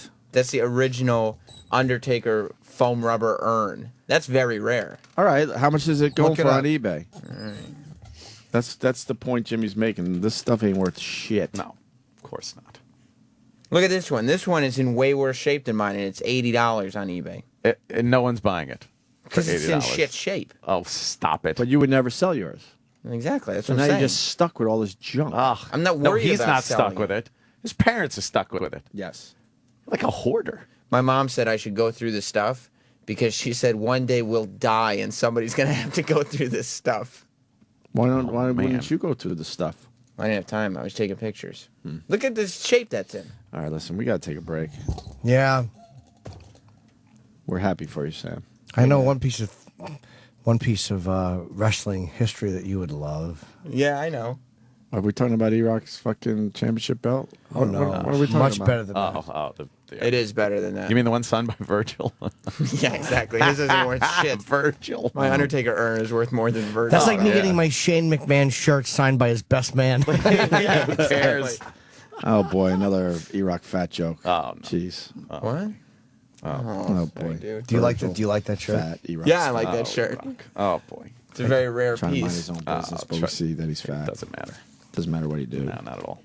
Does do. It's terrible. Yes. What? No, I don't know what you're talking about. I'm lost.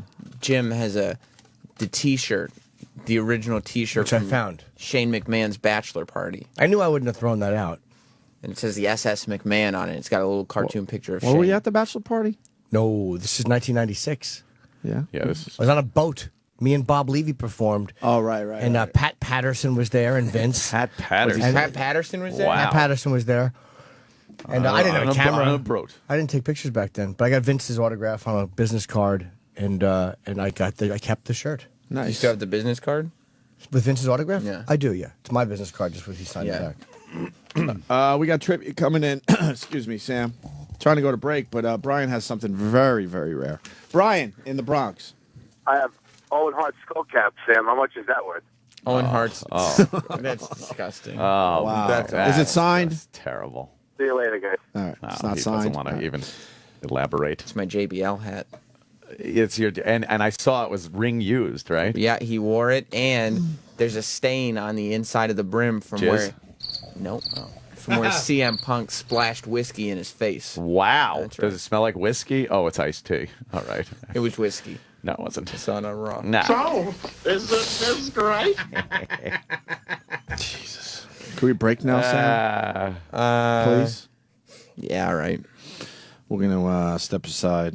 We got the hoarder guy coming in today yet? Yes, Matt. We haven't seen him in a while, right? Paxton's going to be here. Matt rocks. Yeah, he's one of the real no-nonsense guys on the Hoarders shows. We've talked about it in the past. I hate when these people are like, pleasure to meet you. Okay, what we're going to do now is just make sure you have the final say in what and he's just like, look, people are here to help you. What are you doing?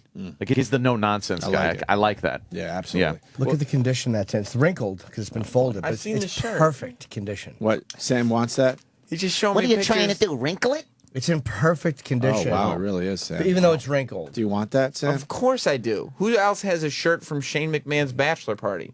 That's a great collector's item. You're a stalker. I'm not a stalker. Yeah, you are. You drive by their houses? I don't know where their houses are. I like driving by the building, though. Oh, really, dude? You like it, huh? Driving by the WWE building, yeah. Yeah, you like that? Yeah. Have you been inside? Not since I was a Seeing kid. the big sign out front. Ooh, yeah. Yeah. In Stamford? Better than driving by this building. What'd you say? Is it in Stamford? Yeah, oh, yeah. See, I know. Oh, yeah. There's It's a right big off- WWE flag hanging I know, high. because it's on I-95. Yeah, you can't miss You it. see right there? Yeah. Let's go, yeah. Exciting. Oh, yeah. Please. Big WWE sign on top. Leroy, could you hit that for us? Thank you. This is the Opie and Anthony Show, Sirius XM. This is the Opie and Anthony channel on Sirius XM. Yeah, SFPs. I might do like a thing called igloo melting. We rock so hard we melt igloos. So hard, but like a bunch of like big rocks. Igloo melting, igloo melting, igloo melting. Igloo melting, igloo melting, igloo melting. Igloo melting, igloo melting, igloo melting. Igloo melting, igloo melting, igloo melting. We rock so heavy only the devil could lift it. What are you, crazy? Hold on, you mother effing piece of crap. Somebody stop him! Stop it! Damn you! Shut up! Oh, yeah. Yes, truck it. Daddy! Oh, yeah. Yeah, truck it. Somebody stop him! Shut the hell up! Pander! Be daily! God damn it! This guy's a dick! I hate you! I don't give a fool! Sirius XM. This is the Opie and Anthony Show.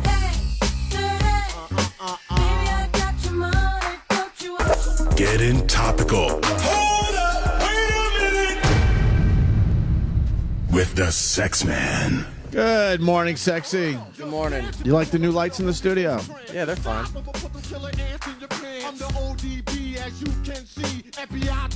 Wow, I don't know who this is. Anyone else? Wu-Tang Clan. Close. What? You know who this is? Cold Dirty Bastard. Right, that's where she's saying, hey, Dirty. And he's going Hey, ODB. All right. Hey, Dirty. I never heard the song before. It's a giant song. I thought it was Jay-Z. Oh, Jesus. Oh, Jesus, he said. Oh, Hey, Jesus. Chippy, what's up? Hey, Chippy, what's up? Yo, Chippy, how you doing or something?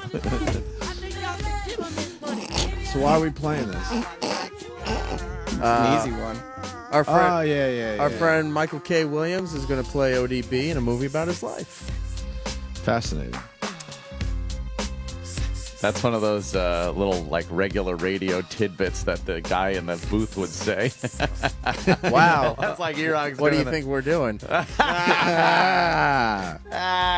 would have went with Evel Knievel. I'm a child of the 80s, and this was a beautiful story when I was growing up. And he was the 70s, wasn't he? No, he wasn't.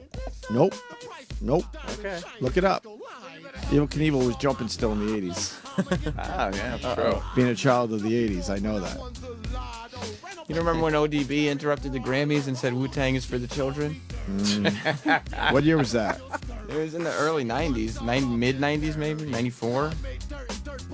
No, I don't know much about the Wu-Tang. Yeah, Is that Colin Quinn behind him? With the hairline. It's not, but it looks like him.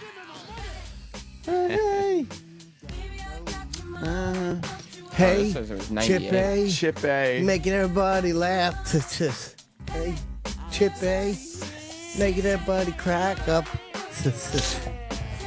I want to hear how the verses sound when Chip raps. Pretty good. Oh.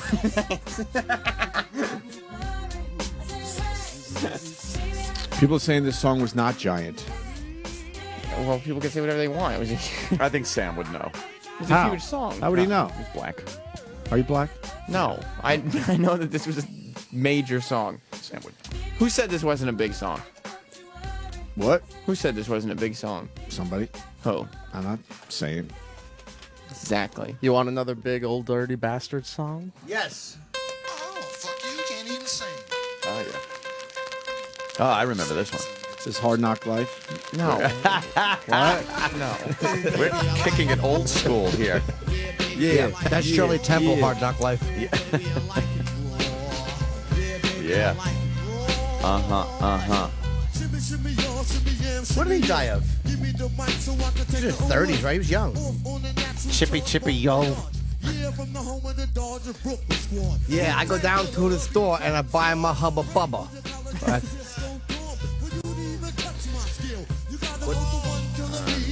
Got to give some props to Bill Maher, no? Propellers? Oh, yeah. You got to give props to Bill Maher. Not necessarily a fan of the Bill Maher, but he wrote a fine piece for the New York Times, I think, right? An op-ed. An op-ed. He did an op-ed. Yep. Bill Maher writes, "Stop apologizing, op-ed." Ann Romney says she wasn't offended by De Niro's joke. Good. Are they still talking about Robert De Niro's joke? Well, Where are we again, at with that? until the next volley happens. Right. Until the next fake bit of outrage that the other side uses to further their cause in the overall picture. I thought it was a good joke. Yeah, But it was an all right joke. Maybe we didn't hear the actual joke because I'm sure he delivered it horribly. Terribly. But it was a good line. Are we really ready for a white first lady? Because you look at me up here. Well, you're looking at me up here. See, because it's from a movie.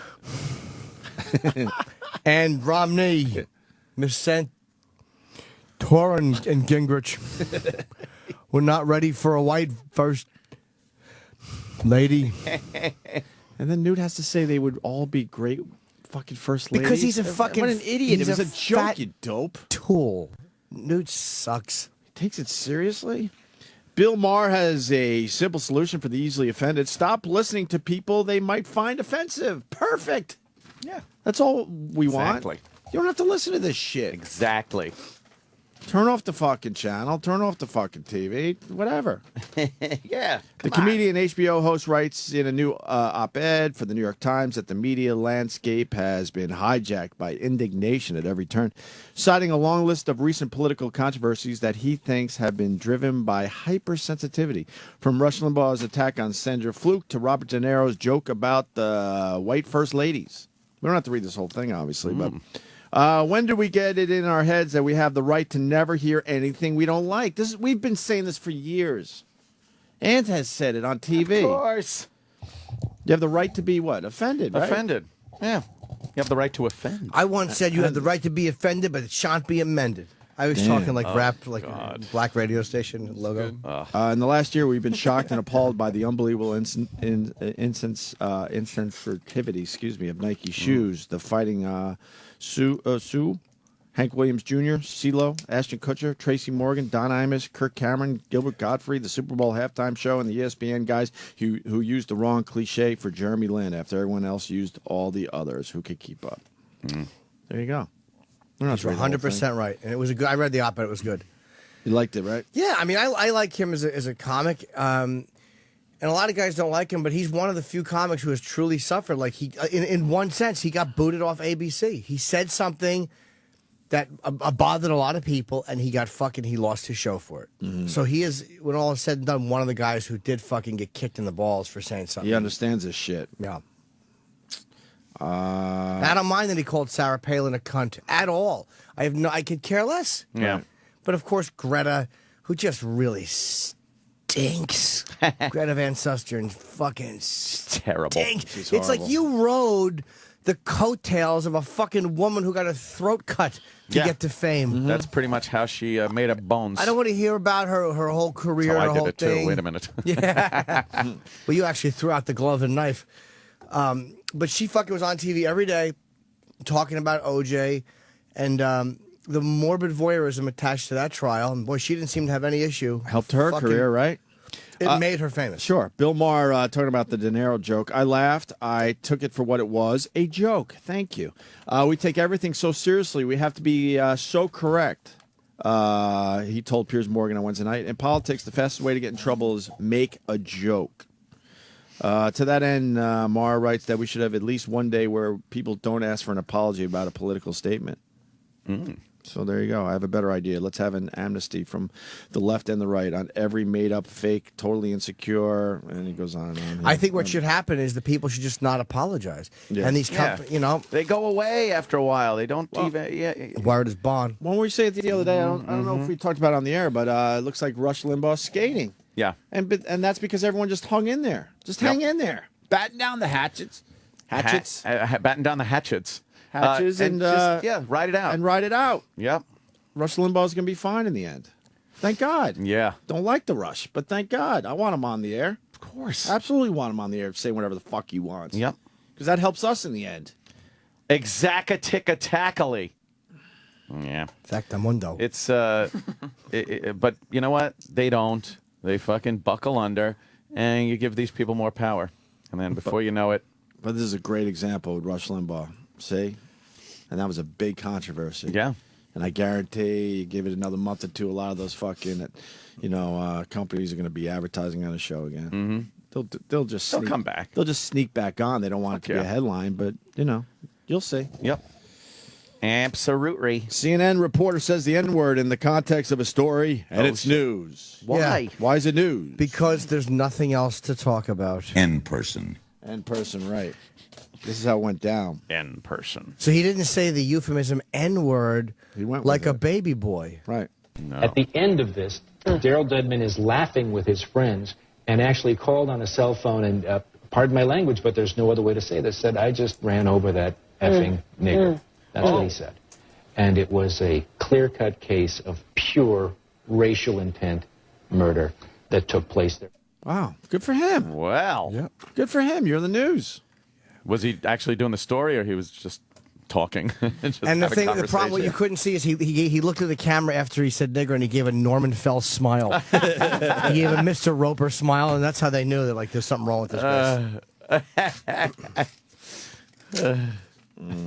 So why is that news? That he said it. Because he actually said it. They have nothing else to talk Yeah, but about. where's that story where it's news?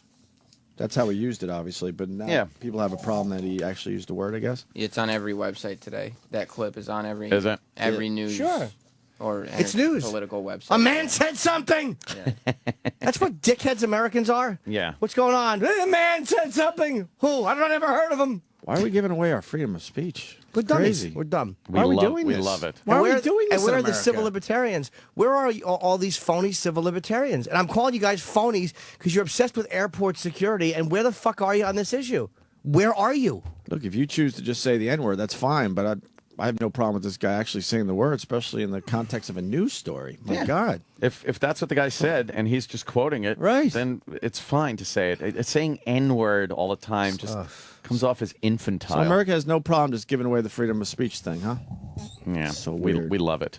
We just love giving away the freedom of speech. and people just give it away and don't even know they're giving it away. No, it's better this way. Oh, really? Because you were offended by what you heard, and before you know it, they're going to take away something that you said or enjoy listening to. The hardest thing to do is support someone that you don't like when it comes to freedom of speech. And I know that. I get it. I think we've all gone through that in our lives, but you got to look past that. You just have to look past it. I remember the old days when maybe a radio guy got in trouble or something, and I'll admit it. It's like, yeah, fuck him, and I'm glad they're, fucking him over. But then you got to realize that in the end, like we just said, it will come back to bite you in the ass and hurt you. So it's really hard. Yep. A lot of people probably like, get that fat blowhard off the air, Rush Limbaugh. Yeah, it's easy to say that. It's easy to say that because you don't like him. Right. But it will hurt you in the end. Yep. It's really tough to support a guy you don't agree with. Yeah.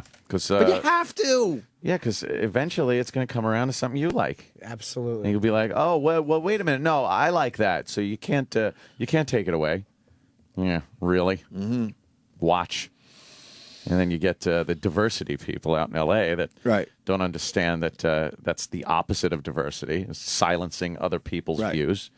And, we're twisted. We're obsessed with the Imus thing, but when it was mostly black radio stations, we're so excited that Imus was getting in all that trouble. I wanted to talk to those guys and go, what are you doing? They're going to go after you next, you dopes. Yeah, you're hanging yourself. It probably pains you, obviously, to support Imus, but you have to. You have to in the end. Yeah, support me. I wonder how many of those guys are still in the air, because I bet you, it hurt them. Yeah. And their companies probably said, oh, boy, we can't go edgy anymore. So these guys that were laughing and thinking it was great that Imus was getting fired and whatnot, I wonder where they are now, if they even have their jobs. Mm-hmm. Ridiculous. Anyway. George Zimmerman. The Zimmeister. Good old George Zimmerman. What's going on there in Florida? Georgie Zim. I hear there's a problem. Well, what's the latest on that? The tapes are coming out that he was throwing around some racial epithets. Oh, was he? Some racial epithets. We got the 911 I wonder call? if they're going to leave them out the way they did when the guys were set on fire. Oh, that's right. Oh, right. They won't. Right. They won't. That's right. They won't leave out these racial epithets, but when they set the kid on fire, oh, that's right. By the way, the news wants this guy to be white so bad. I know, but he's not. He's so Hispanic. Apparently, I guess he's of a mixed racial background, hence the Zimmerman name. Yeah, Mr. Zimmerman! Mr. Zimmerman! Then you drop in you chop your own hand off with a fucking hatchet. All right. That's the guy Doc was talking to in Alcatraz. Mr. Zimmerman. Little plunk of those fingers. Hey, someone is begging me to read the last two sentences of the Bill Maher op piece. Yeah. Okay. And I just read it. Yeah, I guess it's worth... You should go search this out and read the whole thing for yourself. It says, I don't want to live in a country where no one ever says anything that offends anyone. That's why we have Canada. That's not us. If we sand down our rough edges and drain all the color, emotion, and spontaneity out of our discourse, we'll end up with political candidates who never say anything but the safest, blandest, emptiest, most unctuous, focus-grouped platitudes and can't. Fucking in other words, Canadians. We'll get Mitt Romney. Exactly. Then Bill Maher had to kind of make it a little political. Yeah, but he told a joke, yeah. Yeah, but there you go. Yeah. I think you should apologize to Mitt Romney for that.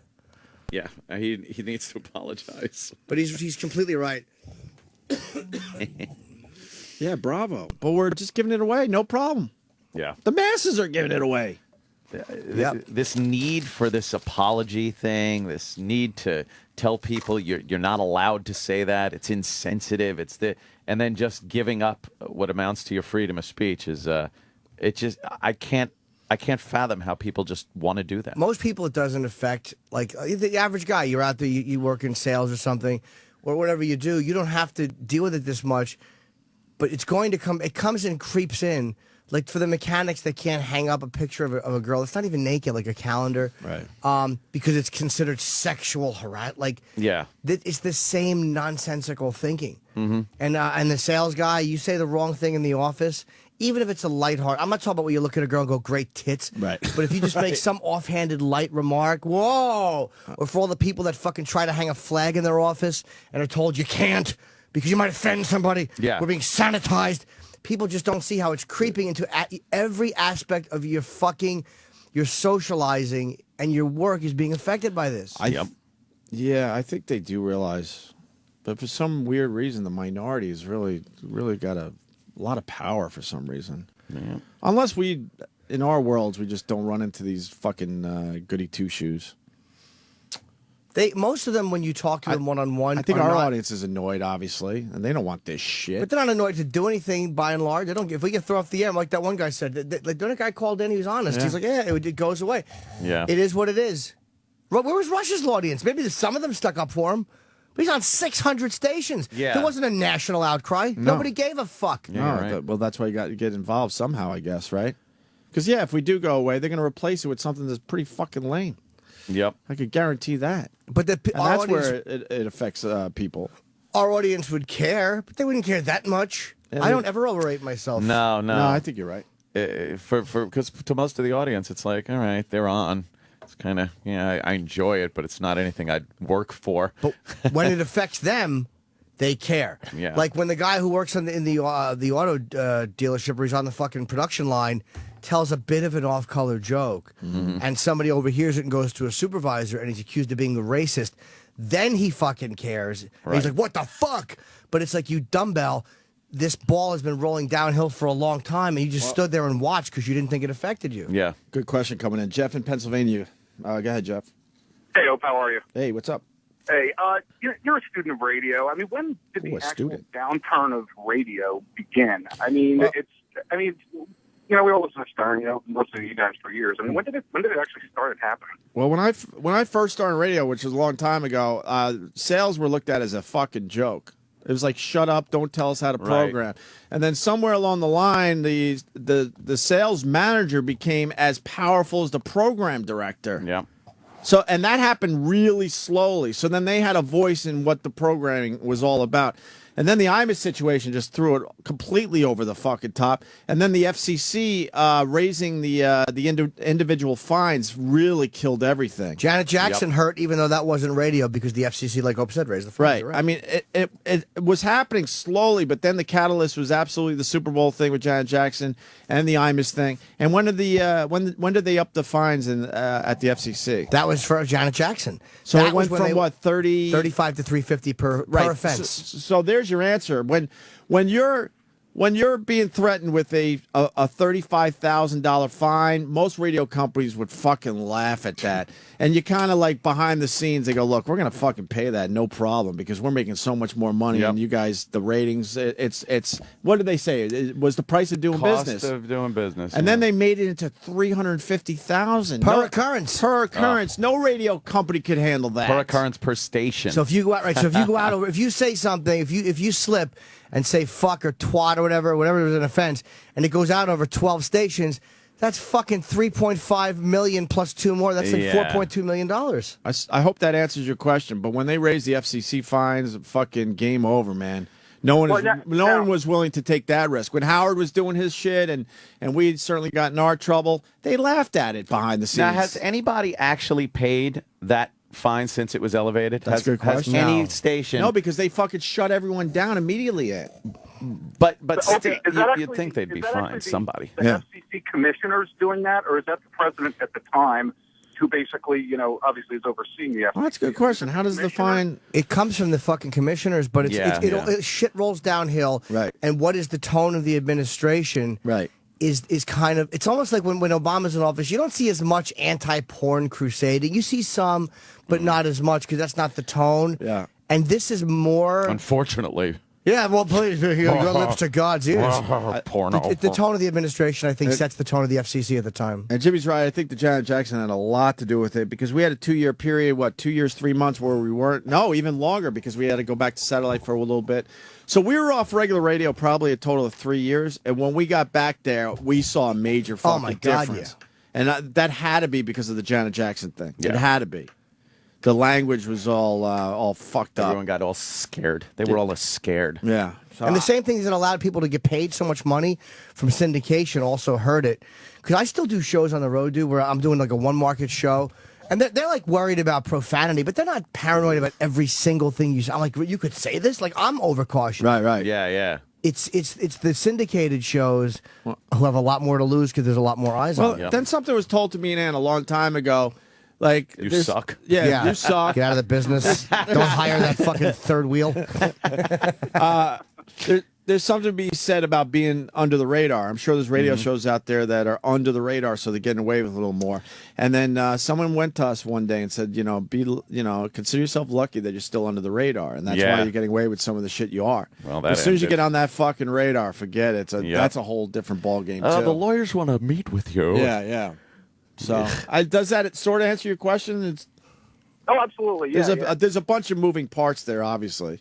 I mean, the language got extremely strict after the Imus thing. Yeah. But the fines certainly really fucking hurt. And like Jimmy said, it was per market. Yeah.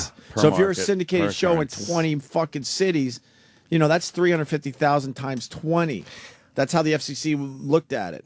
So they shut down radio, basically. They were the ones that said, fuck this. Let's say Rush said, fuck you on the radio. Something so extreme that you couldn't argue it. And it was an anger thing. Fuck you! Fuck you! Right.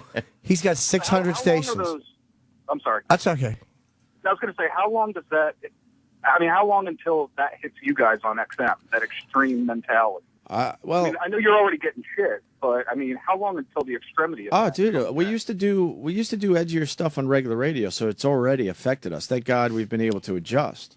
Right. But as far as the language and shit, Jimmy doesn't think it's going to hit us anytime soon. No. I'm a little suspicious. I wonder. It's special interest will hit us. I think we got some room here, but I think eventually they're going to try to fucking, do some things here as well. Special interest would hit us like...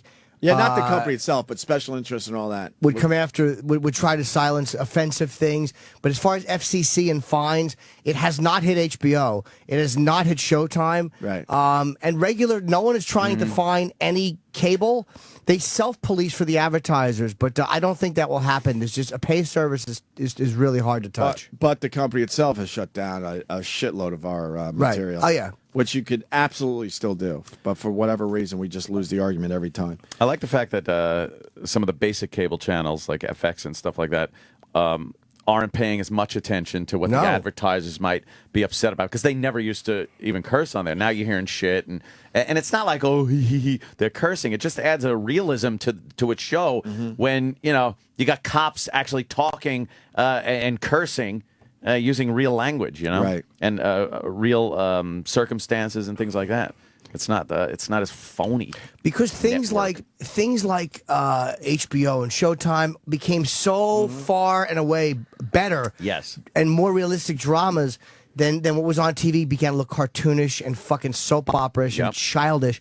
They had to do something, and thank God fucking cable is doing something. Networks are still good at doing stuff like Lost. Like concept shows where you really don't need as much language freedom. And they got a lot of money behind them. And they can spend it. But Lost was a great show and an interesting concept where you didn't need to show nudity and you really didn't need profanity to make that story better. But for cop dramas and stuff, it's just they stink on TV. Yeah. I don't understand, like, back when I started radio with the advertisers, like I said earlier, they didn't have a voice at all, but I don't understand that. Yeah. Because they're paying the radio station to have their ads on, but back then you were able to just tell them to go fuck themselves. Yeah, shut up. Fuck you. Somebody else will come aboard. We support our morning guy or our afternoon drive guys and tough shit, but not anymore. No, now we literally have to blow Steven Singer. Yeah. Fuck him.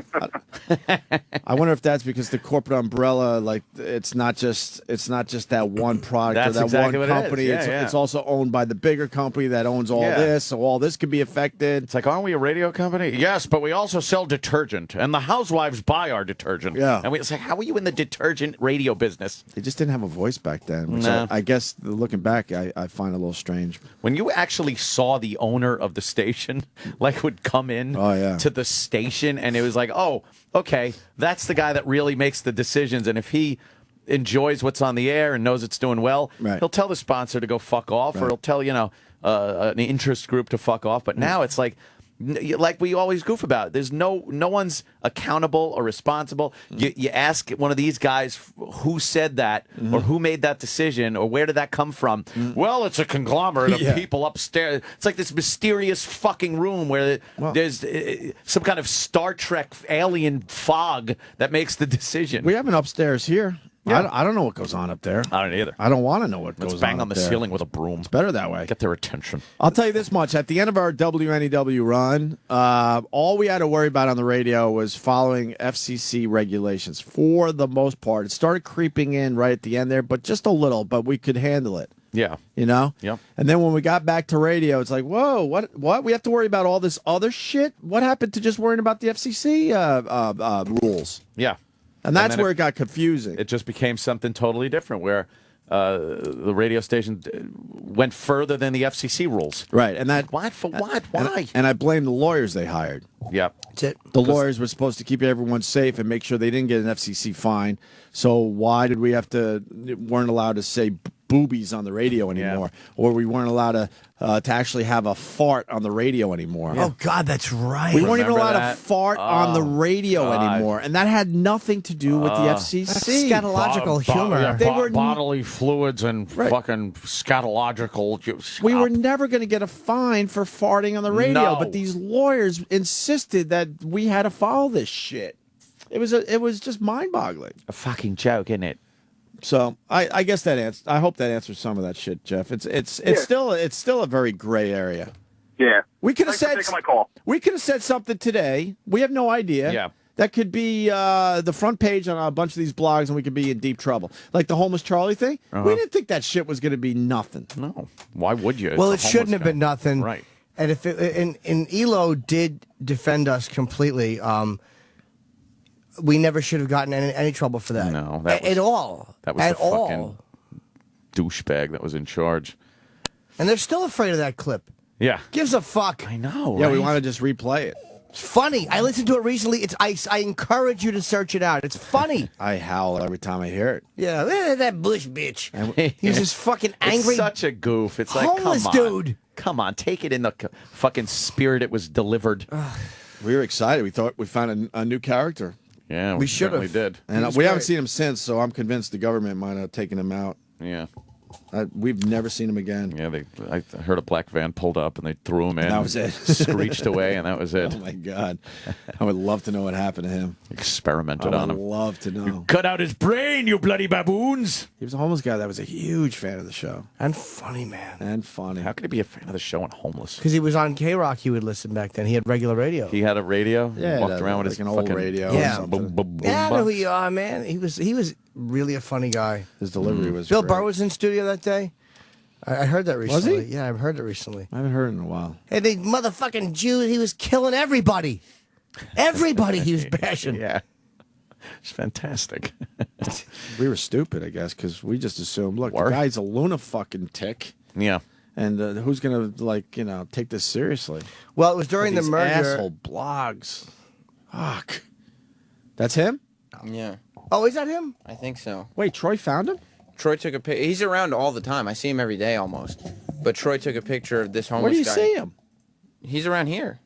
I think that's him. Yeah, Troy took a picture of this homeless guy. I don't think he knew it was homeless Charlie, though, It looks like on it. his Instagram. Oh, is it? Wow, It fuck. kind of looks like him. Yeah. Look at his With a fucking longer Brillo beard. beard. I see him in this area, like, at least once a Well, week. ask him next time. Oh, Or you are you mean- homeless Charlie? I like I'm his- sure he is. I well, know he his is. sign, yeah, his sign kind of tips it off that it's. Need money for beer, drugs, hooker. Hey, at least Now how I'm does not this, bullshitting I'm you. not bullshitting you. Yeah. Now let me ask you this: how does this work? We found homeless Charlie. Looks like he's around this building. Yeah, he's around all the time. So Bring him up for are an we interview. allowed to have him on the show again? How can we They're not? panicking right now. Ah! How can we not? I know what I'm saying to them. We should absolutely be able to have him on. Yes. That's a good question, Jimmy. But you watch what comes back to us. Go ask. I Are know. we allowed to have homeless Charlie Oh on shit! again? Go ask.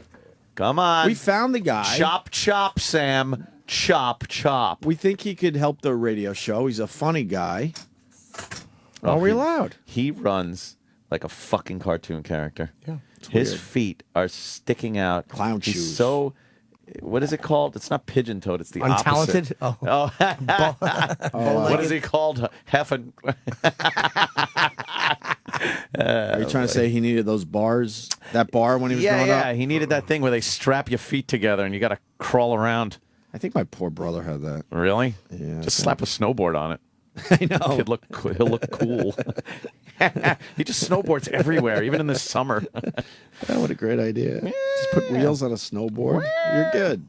You're good. Yeah, Don Martin footed. That's it. Steve from Bayshore. Yeah. Well, we'll get the answers to the Homeless Charlie thing after the break because we got our guest ready to come in, Matt Paxton. Yes, Matt from Hoarders. He's great. He's been on Rogan's podcast a lot. Oh, we love him. And he's good. He's the no nonsense guy. Absolutely. Definitely. I have one quick announcement. No, you don't. There are some tickets available for my late show only tonight.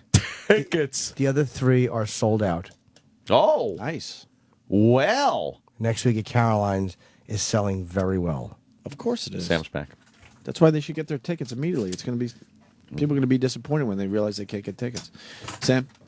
Yeah, he said, I don't know why not. Okay, good. Oh, that means no.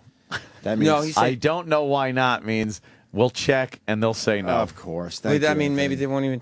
You guys are responsible for whatever happens on your show. So if you guys want them on, there's no reason not to. Oh, yeah, that's going to have to change with our new contract. What? Thank you for reminding me of that. What? What's going to change? We got some things we have to work out. If we're gonna continue here. Yeah, I sent a long email I'm to not- Bob I'm not- there. Did you? Yeah. Oh, fuck yeah. He sent me a thing. I read it, and then I sent back some things, and that's how it works. Good I haven't things? talked to Bob. Yeah. Negotiations have begun? No. I'm not saying anything. Why would I say anything? Yeah, Sam, what are you, not a negotiator? Sam! I'm not obviously. This is not the way you negotiate, Sam. I was watching Twilight Zone last night. I was watching that one where they play pool. And he's playing He Fats. always wins? Does he always win? No, it's the one where Jack Klugman says he's the best pool player, but Jonathan Winters is Fats, and he's dead. But so Jack Klugman never gets a chance to play him to prove that he is better than him, and he comes down from like heaven and plays him a game of life and death stakes, a game of pool. That's what it's called, a game of pool. You're traveling through another dimension not only of sight and sound, but of mind. And Jonathan Winters in that is so fucking good. Yeah. I was watching it, like just him acting. He's so fucking good. Like you never realized how good an actor that fucking Yeah, he guy. was a brilliant improver. I mean, he still Yeah. is. I mean, he's a funny dude, man. Yeah, Talented really, guy. really fucking good. And Jack Klugman was just like every time I was out loud, just going Sam, because everything he said sounded Yeah. like Quincy. Yeah. I'm playing pool. I gotta knock the 8 ball in the corner pocket. Fucking great though. It's on Netflix. All the Twilight Zones. I haven't seen a Twilight Zone in a couple of years, actually. Oh, I should watch them. so good. I watched the one with the bomb shelter, the guy that built the bomb shelter, and there's there's nuclear missiles coming, and the neighbors freak out and want to get into the shelter, and they start knocking the door down. Yeah. And the guy's like, "Go to your homes, go to your own basements. I built a shelter for my family." And they're like, "You gotta let us in, you son of a bitch."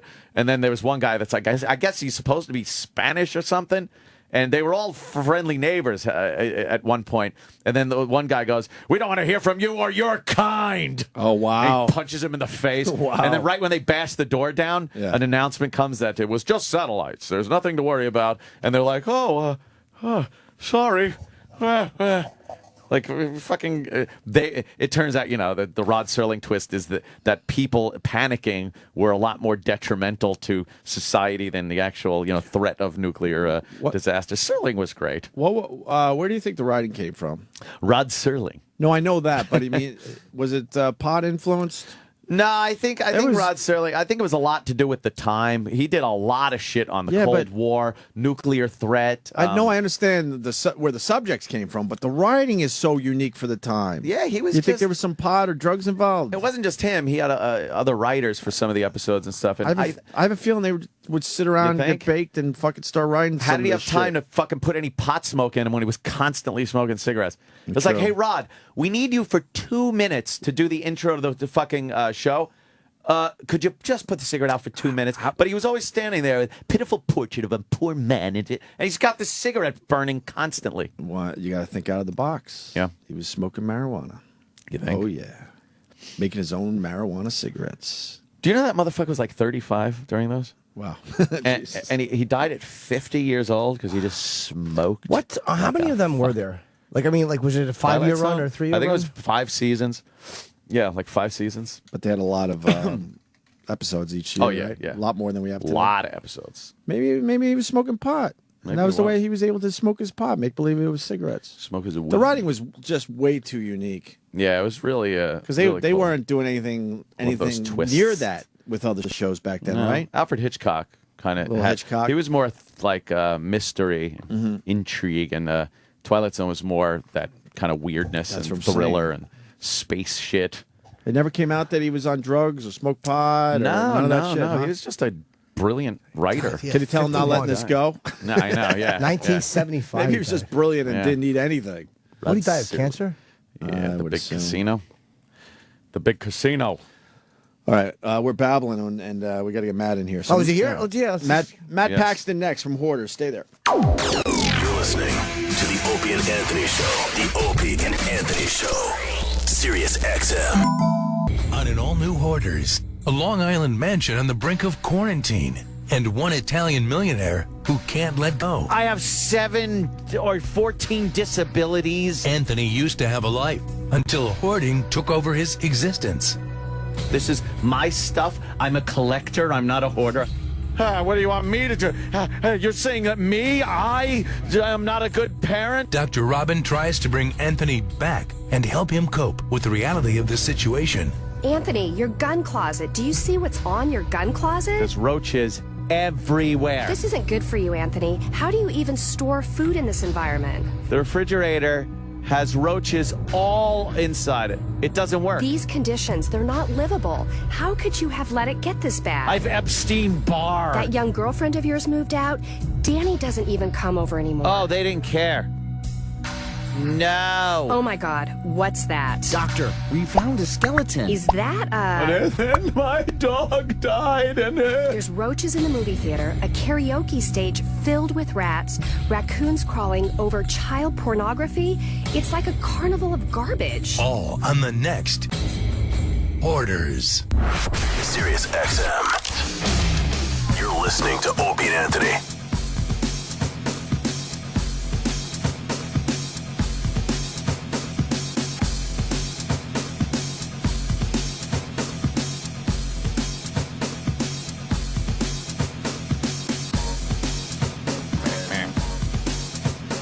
Yes, welcome to Norton and Friends.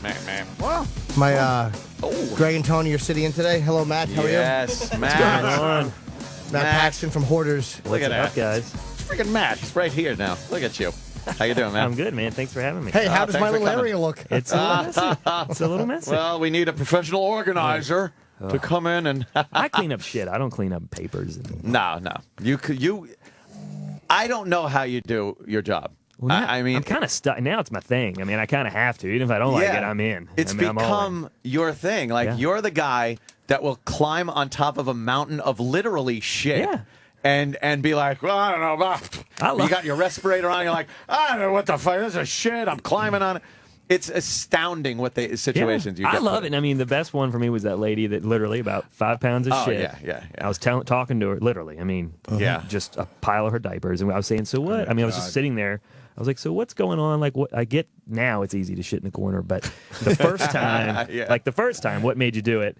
And as I'm telling her, like, all of a sudden the house starts to shake left and right. And then all of a sudden the house starts to go up and down. And I'm like, what the fuck is this? An earthquake. Yeah. Literally, that earthquake that hit D.C. a couple months ago. I'm standing on 5 feet of this lady's. Oh, my God. Shit.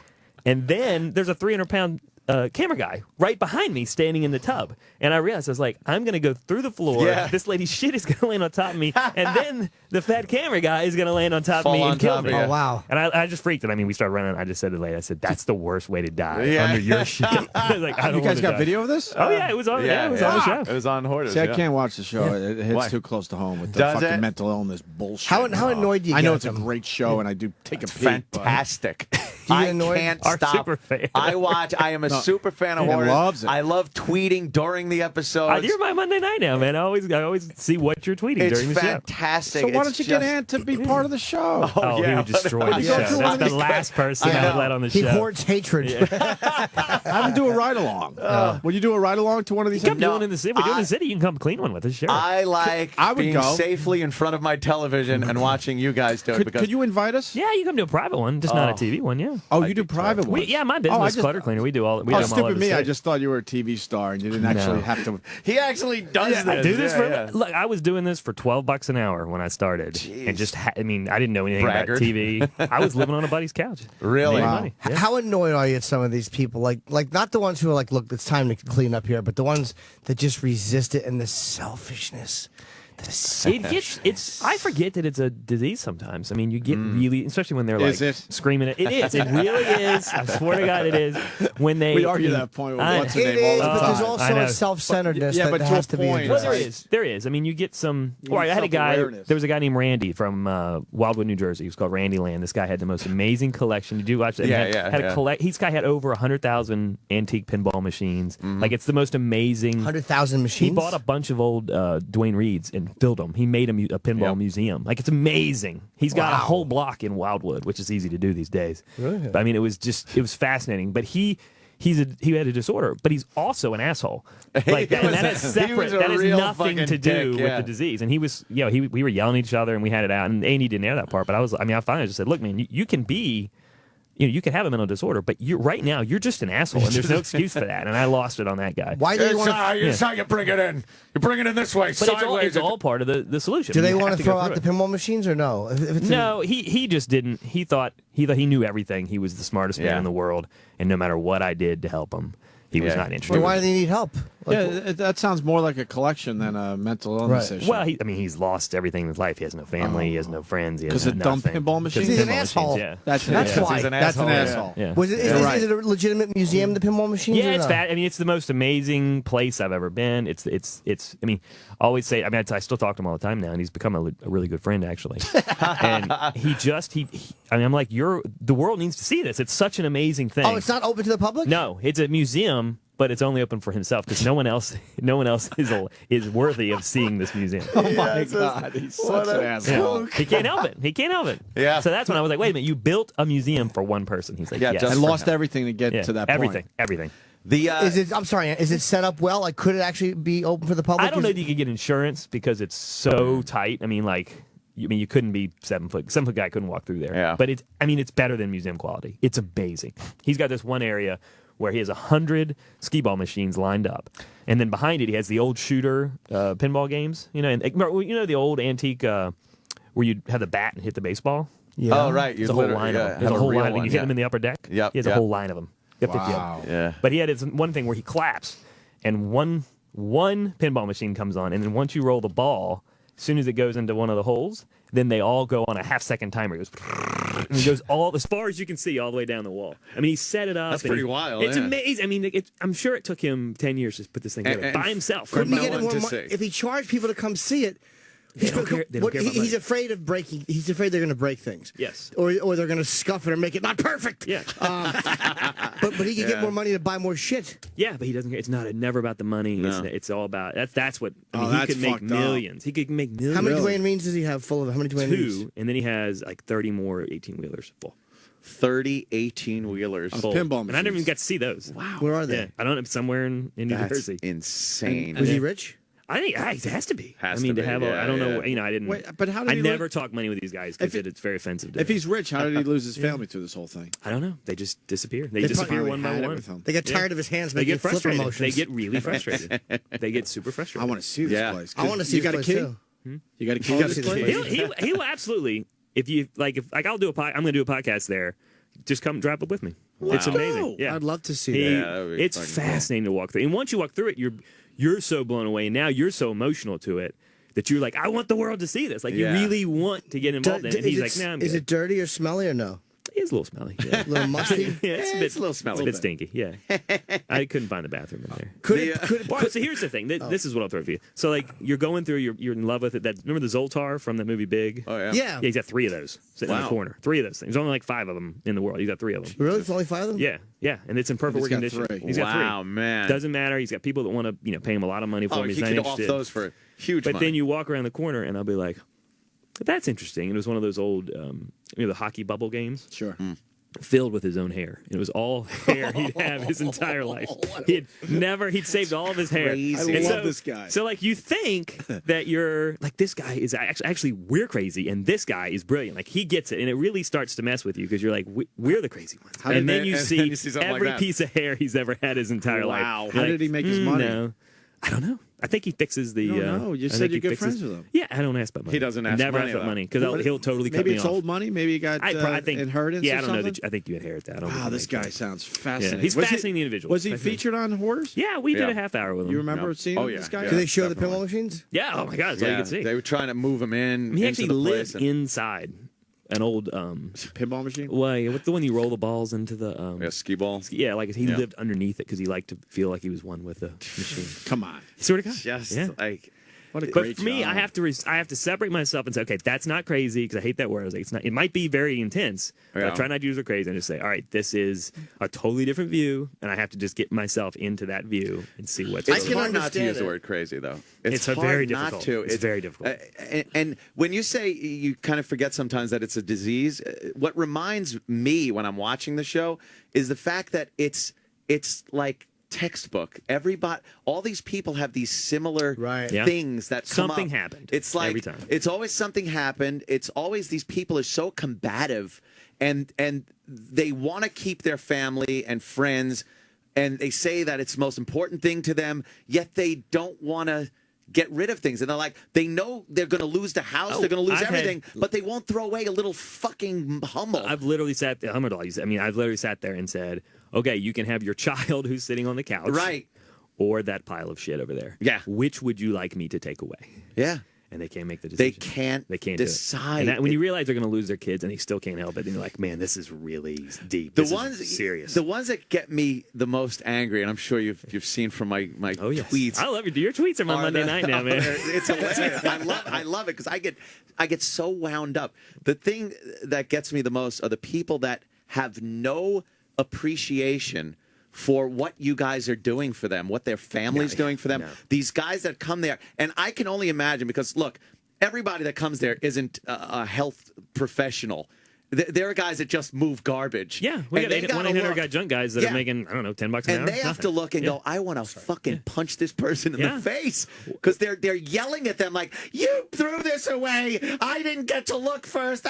I turn around and go, fuck you, I'm doing this for you. Yeah, I do it. I throw something away on purpose at the beginning now. I've learned that, just get it out of the way because they're waiting for you to fuck up. Right. So now I just do it at the beginning. So like they'll say specifically, don't throw away, as you say, my Hummel collection. Great. So I'll make sure there's an empty 800 got junk truck and I'll put the Hummel collection right at the front. I told and you. they just lose it. They lose it. But to me, I've learned that's part of the process. Let them flip out, and then we can get past it and start moving on. I was always saying that you're the no nonsense guy. Yeah. You're the one that, like, some of the people really coddle these people during the entire show. You give them the benefit of the doubt pretty early on, but if they start giving you crap, you're like, look, we could leave. Yeah, we could just leave. I treat them like family, and if my brother is going to give me shit, I'm going to give him shit back. Right. And so I just get right at him, and I'll push him really hard. Yeah, I like that. How many roaches have you seen? Like how God, the roaches would this is the freak. good part. Oh God, that would freak me out more than. We had one. It was in St. Louis.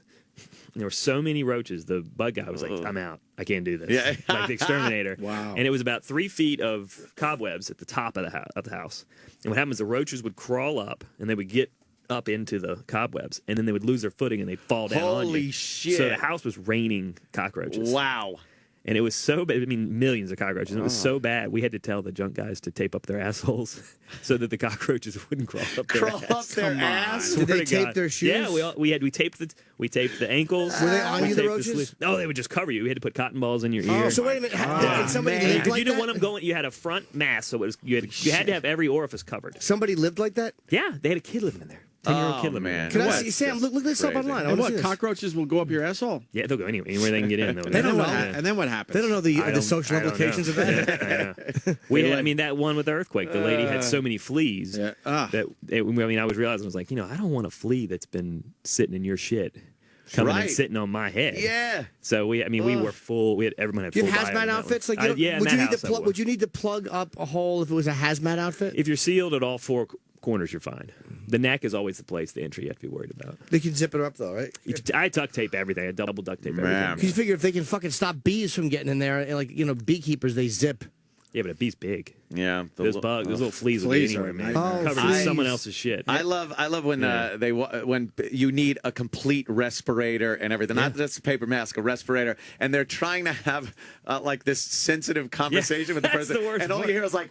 Now, what I'm seeing here is, how would you feel if I threw this away? Yeah, and I try to take off my mask because there's no way you can have a real conversation with a lady. Yeah. Does that freak people out when they realize that people in their homes are wearing fucking astronaut outfits? Usually when she's like, "Why are you guys all wearing the full white biohazard?" You think that like, insults them? Yeah, it does, and they don't get it. They're just like, "It's just some paper." I'm like, but it's the 3 feet of black mold that I slipped on. That's what I'm worried roaches! about. No, the roaches. Sam, are you finding this video on YouTube? There's two types of hoarders I've noticed. There's the clutter hoarder, that it's like newspapers and boxes and We call it things. information hoarders. Yeah, they're the worst. And then there's the disgusting thing where it's literally garbage and shit and I love roaches that's and easy. food. That's easy. I love that's easy because it's like there's no debating that 300 dead cats needs to be thrown away. Maybe you keep one, that's fine. The rest of them are going $2.99 are going in the trash. But when somebody has the paper, things, that's information. That's valuable. Wow.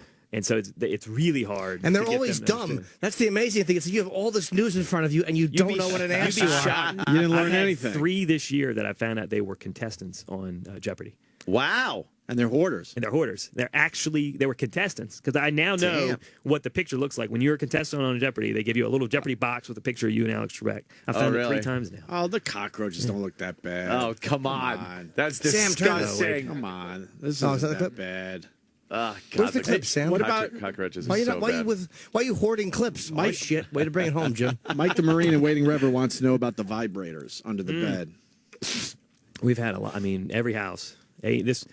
Amy doesn't like me to talk about this story, so let's just get that out. They just don't like it, but anyway, it's a good story. Just tell them we forced you. Yeah, they know I'm coming on here. Yeah. So, I mean, it's not like Why wouldn't they want you to talk about that?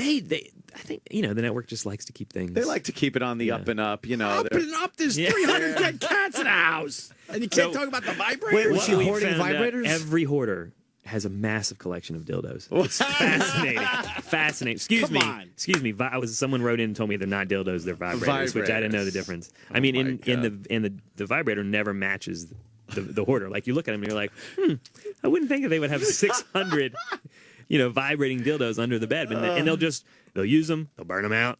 And then they'll keep going. Because here's why. Wow. Because nobody will fuck them, so they have to masturbate. I'm telling There's you. a high. It's still a high sex drive. It's interesting. But how many vibrators have you found? Thousands. Man. There's one bed. Oh yeah. We had one lady. It was amazing. She was dying. She was dying of cancer. He was dying of Lou Gehrig's.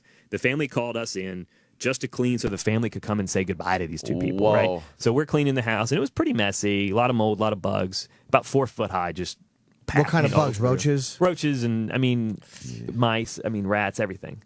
And when you have, dead cats and mice living in the same room, you realize how bad and how dense the hoard is. These things shouldn't live together in the same room. Yeah. And they're living very fine in the same living room. Disgusting Tom and Jerry. But this house, we got all the way to the bed, and when we got to the bed, it was just D batteries and vibrators, and that's it all the way through. When we start cleaning on the bed, and she's like, oh, that's and I look at her, I'm like, ma'am, I'm very aware of what this is. Don't worry about it. Don't worry about it. Let's just move on.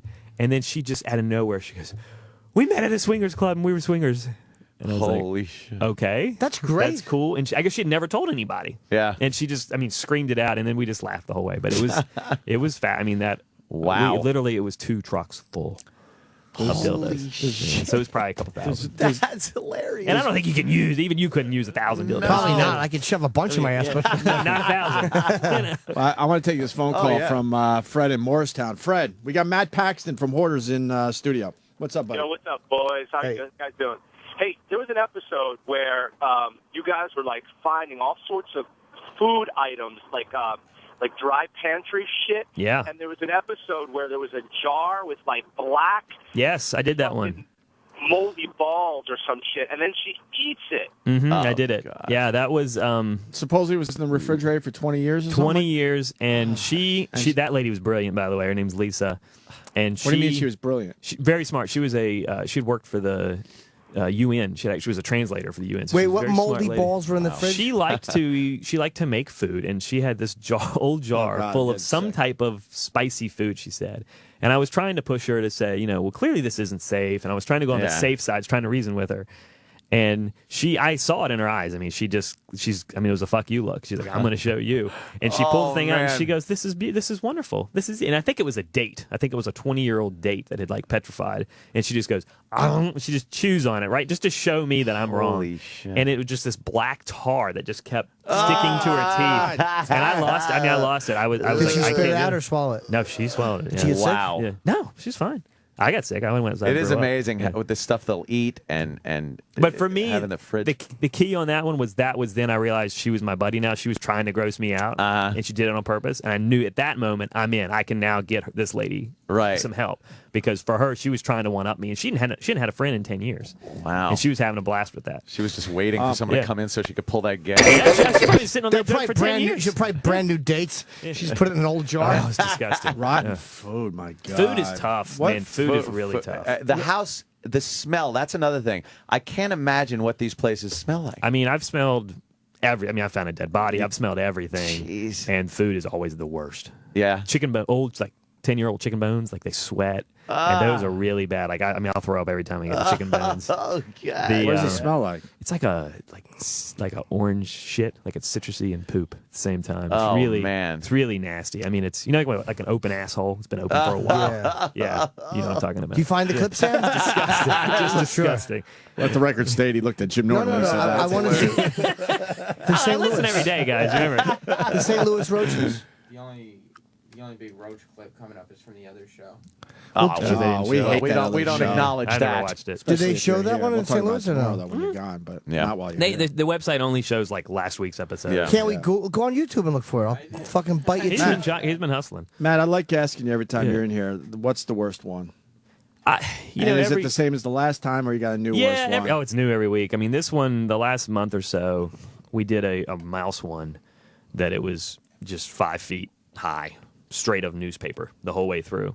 And you'd walk in, so it was probably about a 2-foot pile on the tire floor, and then they had made paths, and it was just newspapers the whole way through. That's the house. The whole house. And so the mice took it over.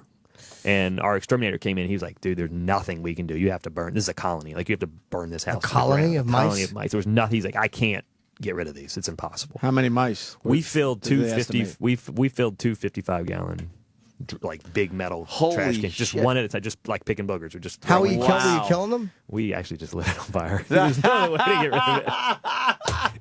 It was a lot easier than going to property. You want to admit that? Wouldn't Peter have a problem with that? Probably. They're not exactly in love with everything we do. I mean, that was. But in an extreme situation like that, it's like. A lot. Go ahead. Well, in an extreme situation like that, you don't want to kill them, but where are you going to put the mice? Would somebody from PETA be willing to adopt them? That's fine. Yeah, I can't let them go to the neighbor's house. No. I mean, I have to get rid of them. So is that going to be on a future episode? No, that was a private. No, they won't. A&E wouldn't touch that. Will you A&E call doesn't us next touch time? the stuff. I mean, A&E will not touch the real bad stuff because it's too gross for TV. It's right. Really? They wouldn't touch that one? No, like we've had a couple where there's bodies that have been found and they won't. Wow. They will not. Like the lady, her husband died naturally. Like Corey's the other guy on the show that does the stuff I do. Yeah. And I was just out with him last week in California. He did one just last week where the lady, her husband died. She rolled him up in a shower curtain and then just forgot. And he was there for like 5 years. Just forgot. Yeah, just What about forgot. the smell? She just ignores the smell. The smells never matter. Never matter. So Corey called me. He's like, "We got to get this on TV today," and I was like, "Yeah, it's not gonna happen. Ain't gonna happen." It's weird that they would fucking. They would. I mean, they show some gross stuff, but why would they not show that stuff? Yeah. Well, you know what? what The show does well, and they can keep it more between the lines. I guess. I think they went a little too far with the poop last season.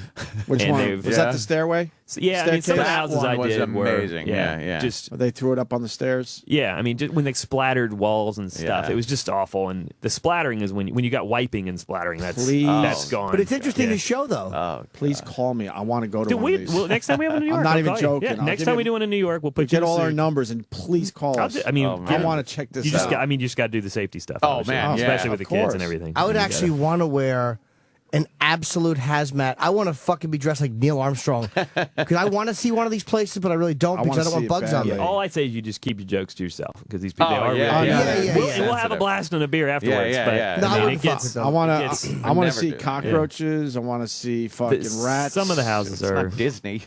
We did one here. not? One of my Why favorite not? ones. One of my very favorite ones was in Queens, and this guy had it was about an acre, like an actual acre, and it was filled with bicycles. His whole yard was filled with bicycles, and there was a bum camped out in his yard. He didn't even know. He didn't know it was such a big horde, and we had to like knock down the. One of the things the city wanted to do was knock down this guy's shelter, and he's had buckets and buckets of poop all throughout the shelter. So I was the bum, yeah.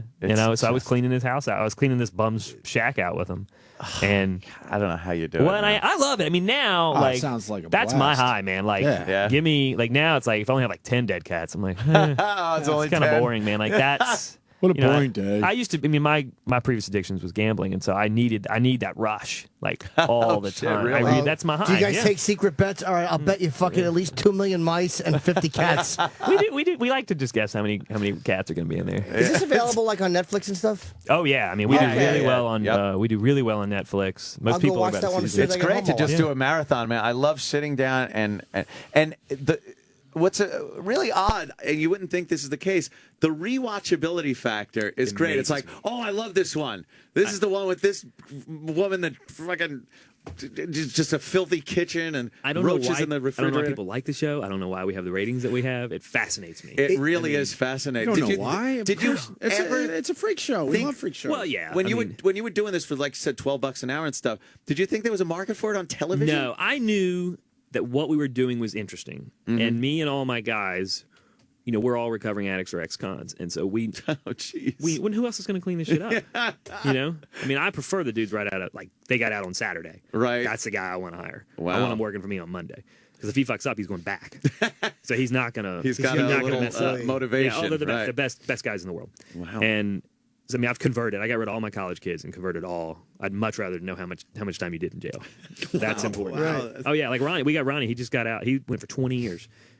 He's my age. He's 37. He just got out. Holy shit! In July. Murder? Yeah, yeah. It had to be. And how is he? How is he? Yeah. How is he? What do you do if he's late He's for work? struggling. He's not, he You don't shows yell up at at him. like 4:30. Okay. Don't yell at him. He'll get there, he takes a bus and he'll get there like 3 hours early because he doesn't want to be late. So he'll just sit at the warehouse for 3 hours, just waiting.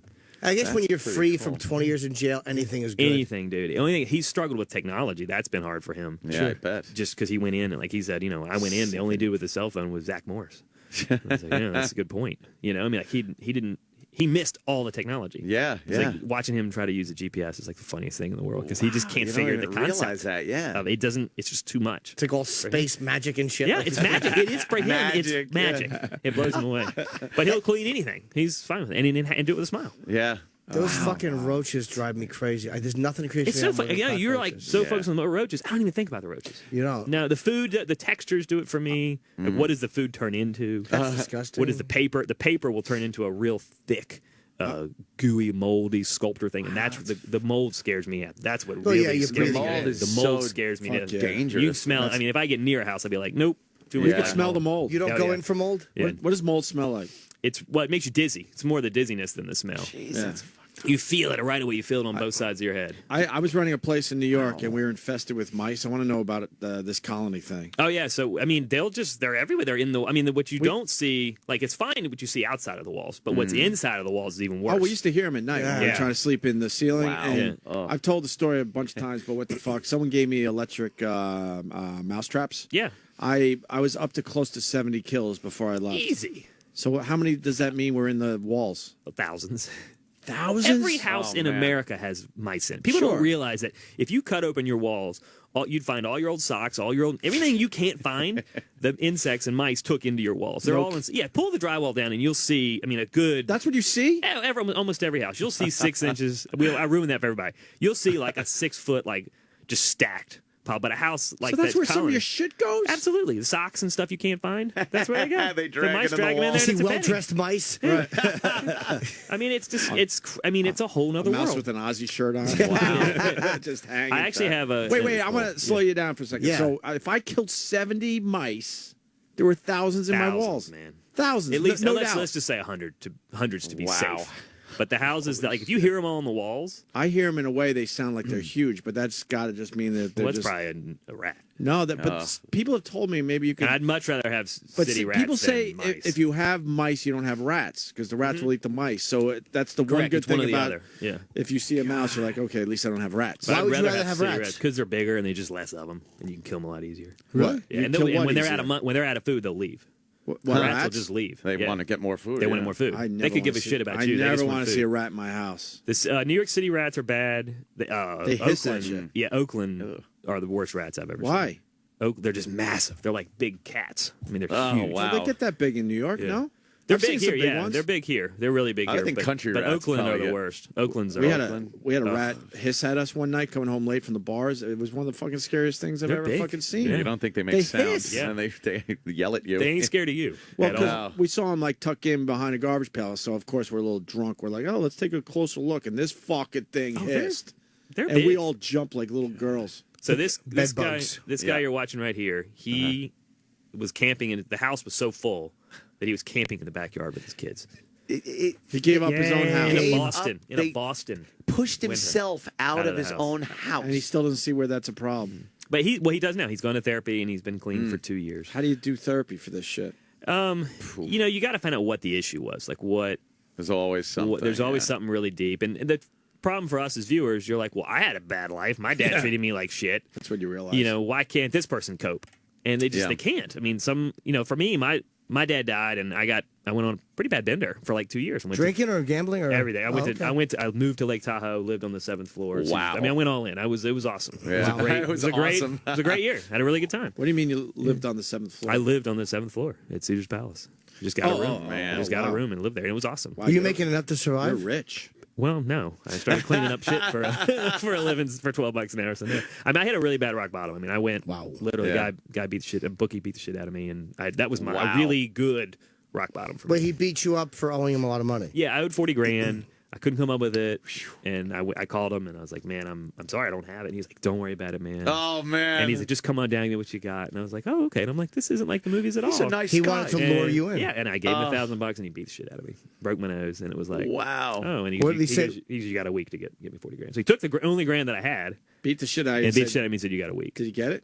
I did. I called I called my mom and she was like, "You're out. I can't help you." Wow. And then I called an old boss and he goes, "I'll get you a job." He said, "I'll pay it, but you owe it me back." How many people watch Hoarders and go, "That motherfucker owes me money"? Yeah, probably a lot. Yeah, yeah, That probably a fucking lot. guy owes I me did. Guys from that world are now finding me. Are And they? that's, Yeah. and that's an old word. I mean, I'm not.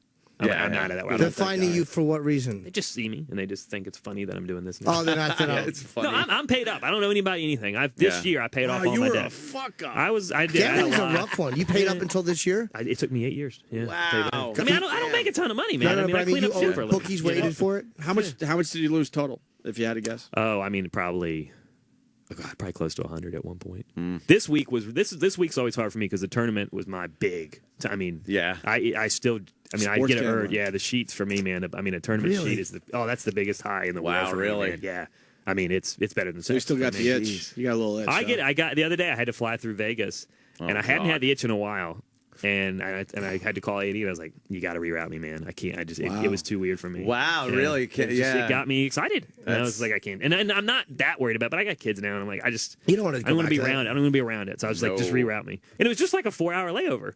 But like my head right away was like, oh, I could get a cab. I could get downtown. I could do an hour. You're already And then I was like, working I it on wonder your what. head. I wonder which debit card I'll take. I'll only take $100. You know, I started going through the man. justification, Yeah. and I was like, oh fuck, dude, I'm out. It's funny, like I've worked so many times in Vegas or AC, but I really don't gamble. Well, And I- every comedian says they never gamble. Well, it's because you see, a lot of guys do, and they lose everything. Like, what's scary, I love the fact that I've taken money out of those places, and I've really put very little in. But I know if I started gambling, I'm such a compulsive creep, I would lose so much. Like, I know I play video poker, and I'll win 20 and walk away like a fucking king. That's my problem. I can't walk away. No, I know, but sooner or later, that magic, the invisible line will happen, and I won't be able to. And I know that it will happen because I'm a compulsive drinker and drugger when I do that. I'm a compulsive masturbator now still.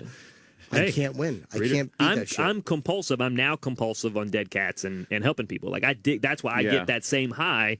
Now, the problem is I still need that high. So, like, me and my guys, we're all compulsive. And so the problem is, like, we would get really bummed out if there's not 200 dead cats. Like, it's not exciting. We don't get that rush. We need that. And your job takes you around the country? Yeah. You fly into all these fly places? everywhere now. It's all, I mean, it's a living now. I live to buy a house for my family. It must give you an understanding of these people. That's why I'm cool with them, because I've done a lot worse than that. I've put a lot of options on the... Let me tell you, that day, I just did... in fact, it's airing here tomorrow. I just did Rogan's podcast. Yeah. And we were talking about it. And that night where I was like, I got to make some money, like, I put a lot of fucked up options on the table. Jeez. Like, a lot worse than cleaning up poop. I mean, that was the best. Were you going to prostitute yourself? Yeah, after I was like, you know what? I wonder how many dicks I got to suck to get 40 grand. Like, I actually thought about it. Wow. And not that I would know how to, like, line that up or anything, But then I thought about, I was like, I could go to New York and run drugs just once. And I was like thinking of anything I could do. How many dicks for 40 grand? I don't know. Hopefully not 1,000. Yeah, He's I'm only sure got it's a 40 lot. bucks a pop. In Tahoe, I'm sure it's in Reno, it's probably even more. And I mean, it was just, I did not. I just want to put that for the record. But I mean, for me, because you'd probably be really lousy at it when you're doing it. When you're like trying to rush the guy into coming because your bookie's waiting. Like, come on. Can you write that check? Can you write that check, please? Come on. Only 999 to go. Oh my God! But it makes you realize these ladies aren't as crazy. I gotta tell you, I guess. Did you write a book yet? I did. I wrote the book. Did we read it? You did, yeah. Thanks. You had me here already. I mean, for the book. Yeah, he was here for the book. Clearly, you read it. Yeah, No, clearly you read what I it. meant to say, did we promote it? I'm sorry. He's also got. Oh, now I'm got to go fucking read the book. He's also got 5decisionsaway.com. The number 5 decisionsaway.com. It's your podcast. Yeah, it's amazing. Like, I did a tour last week and did I did Rogan and the Scar Brothers and all those guys. People are loving it. They're loving crazy. the podcast. We're in the top 100 now, and I mean I'm making more money on that than I was on TV. Which is, and I don't make a lot of money. We got really good advertisers. We can't really figure that out yet. I want to talk to you guys. I mean, as a listener, please just go do a live daily podcast. Just leave this place and be done with it. We would love for you guys just to move on and do the live podcast and get over with it. You can make. Well, let's do it. It amazes me the money I'm making doing a podcast, and I'm barely in the top 100. That's now really something. What makes me happy financially is obviously a lot lower than what makes you guys happy financially, but I'm telling you, it's where it's going. It is the next step, and it's a very logical place to go. And all these guys that have these high profile, like Kevin Smith has a whole fucking network. All these guys that have big networks, massive. There's a lot of money to be made with it now. So I spend the night over at Jay Moore's, and his is Jay Moore, man. Jay's great, yeah. And people, I mean, I have stories forever. I mean, that's not a problem. Is that pretty much what you're doing? Yeah, it's basically, it highlights the 14 years of failing before, like all the dumb shit I did to end up having to clean up poop. What is 5 Decisions Away? What is that? That was the guy, that bum. We were sitting there and cleaning out his shack, and I asked him, I was like, how did you end up in the middle of New York City living in this shack? And he goes, actually, I was a broker. And I was like, really? What? I go, what? And he goes, yeah. He goes, girl broke my heart. I was like, a girl broke your heart. He goes, well, I got addicted to crack too, but the girl also. And I was like, and I just looked at the camera and I was like, I guess we really are, because I was standing next to a 5-gallon bucket full of shit. Yeah. And I go, I guess we are all 5 decisions away from shitting in a bucket. Wow. And as soon as I said it, it just exploded. And so now, I mean, we just talk. I mean, everyone, I found, and this is what I love about Hoarders, we're all fucked up. We're all a little crazy, but we all hide it. And if we just tell the stories, they're actually pretty funny. And so, I mean, I think, good Lord, the stories you must have are just ridiculous. Mine are mostly sex stories, and fucking some of them are uncomfortable. Yeah, I just wrote a couple books about it. But there's 1,000 people that have the same story. Yeah, it's cathartic sometimes just to get on the air, and sometimes if it's a slow news day, you just find yourself blurting out this shit that you went through in life. Just for material. Yeah. But then you kind of get into it and you realize people are like, holy shit, yeah, something similar happened to me. Or, people go, holy shit, no, I've never done that or had that happen to me. I mean, for you guys, I know you guys have spent, your whole lives. I mean, I always nod my head when you guys are saying, we haven't, the podcasters haven't earned it. You're right. We do an hour and a half a week. Please. I got that. We know that. You've guys earned it. You got some. You got some I've earned it on the interesting shit stories. side. Yeah, but but it's a thing. I know you guys have churned it out day after day after day. But it's amazing where the technology is going. I was telling Roland. I went out, did Stern a couple weeks ago, called in, and it doubled me from 25 to 50,000. And I was like, oh my God, this will never happen. Did Rogan's, and it tripled me from 50 to 150 on the way out the door. 150,000 downloads? Yeah, in a day. And then you do our show, and you're back down to 10,000. We're going to lose a couple. Well, that's why. I was telling my wife. She's like, you're not doing any TV or anything. You're going to New York just for O&A. I was like, yeah. Radio is better than TV for stuff like that. Absolutely. And what's your average? Well, we'll be 100 a week now. You're averaging 100,000. That's great. We're out of here, man. Dude, you guys don't realize the money. You don't realize the money you guys will be making. I've got someone that specifically asked me to talk to you guys. Wow. An ad guy for podcast. All he does is ads. He doesn't want me cut out, does he? No, dude. The rest.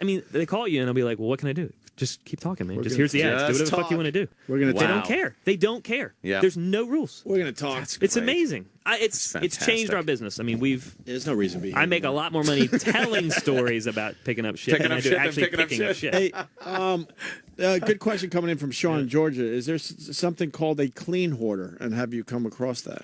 Well, it's OCD. What you don't realize is you're not cleaning that shit, obviously. No, but a lot of the really bad hoarders do start out OCD. And so if you've got someone that's like just over the top anal, and they're really worried about things, what their mental process is, it's got to be done perfect. There's a right way and there's a wrong way.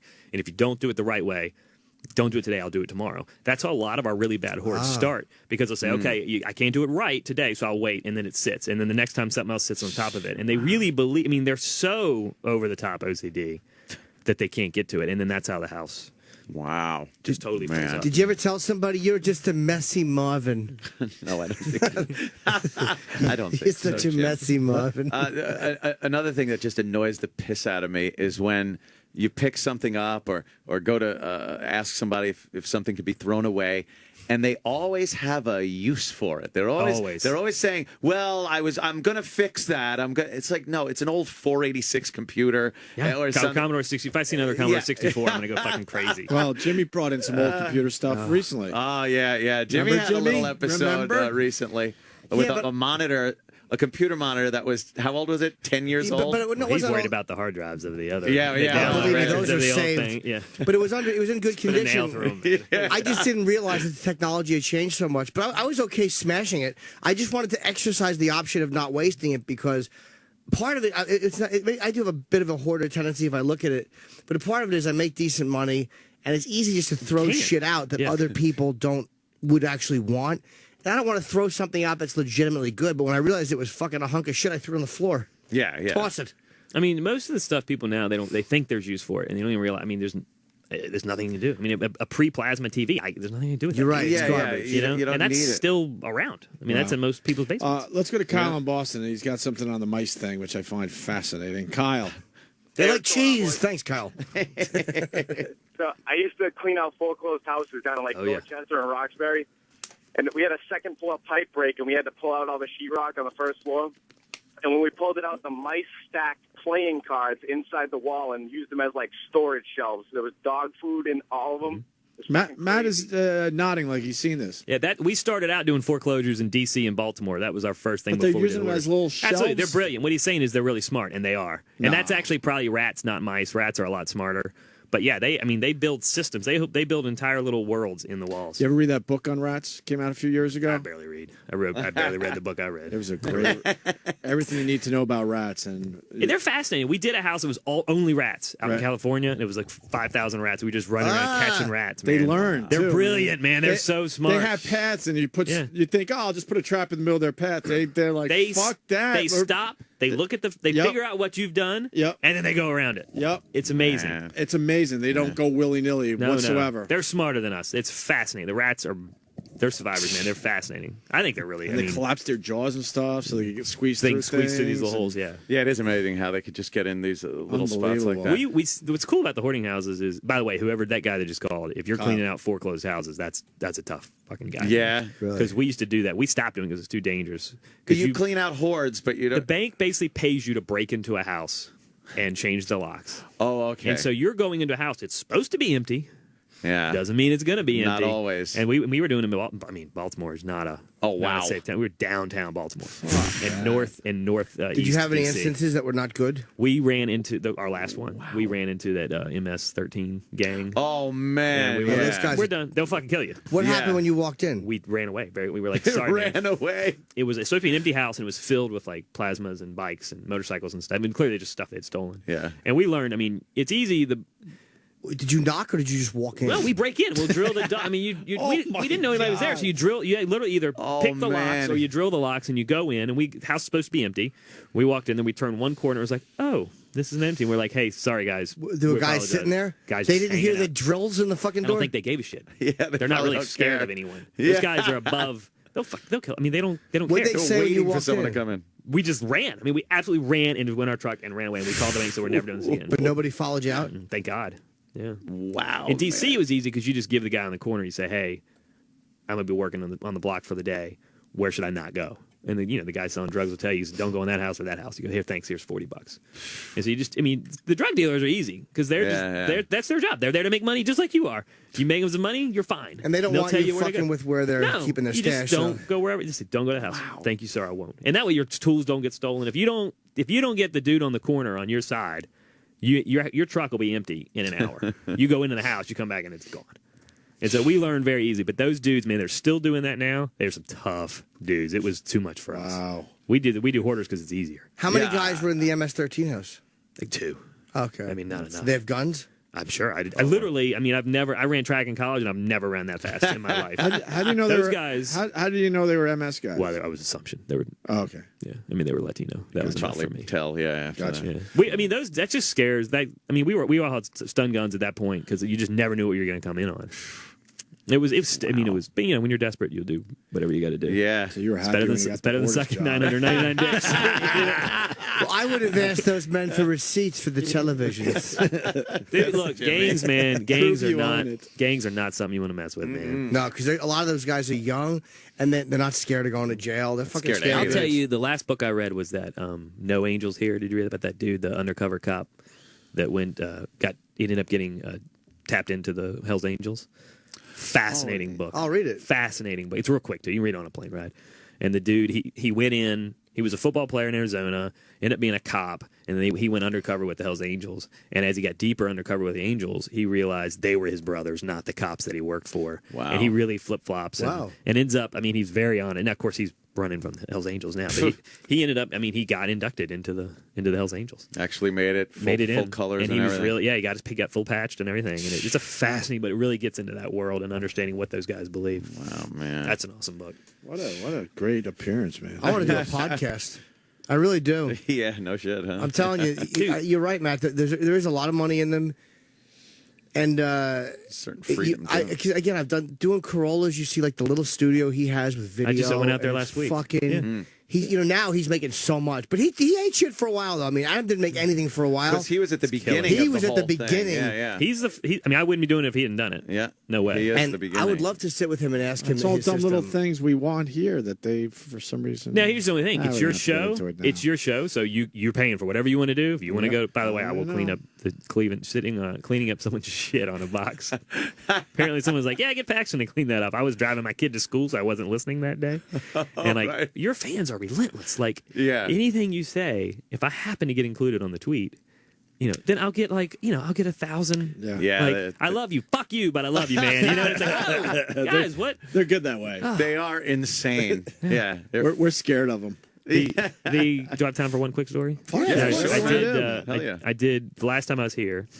I was talking about a book, and all I'd done, on Hoarders, and I've written a book it's mainly for old women to understand the disease. Yeah. And I was doing and I'd done more stories, and Jay was really nice. I saw him on Leno. He made a Hoarders joke, so I sent him a tweet, and he tweeted back. He's like, "Hey man, come on the show." I was like, "Great, thanks, Jay." I don't know the guy. It's so nice he did it. So I went on.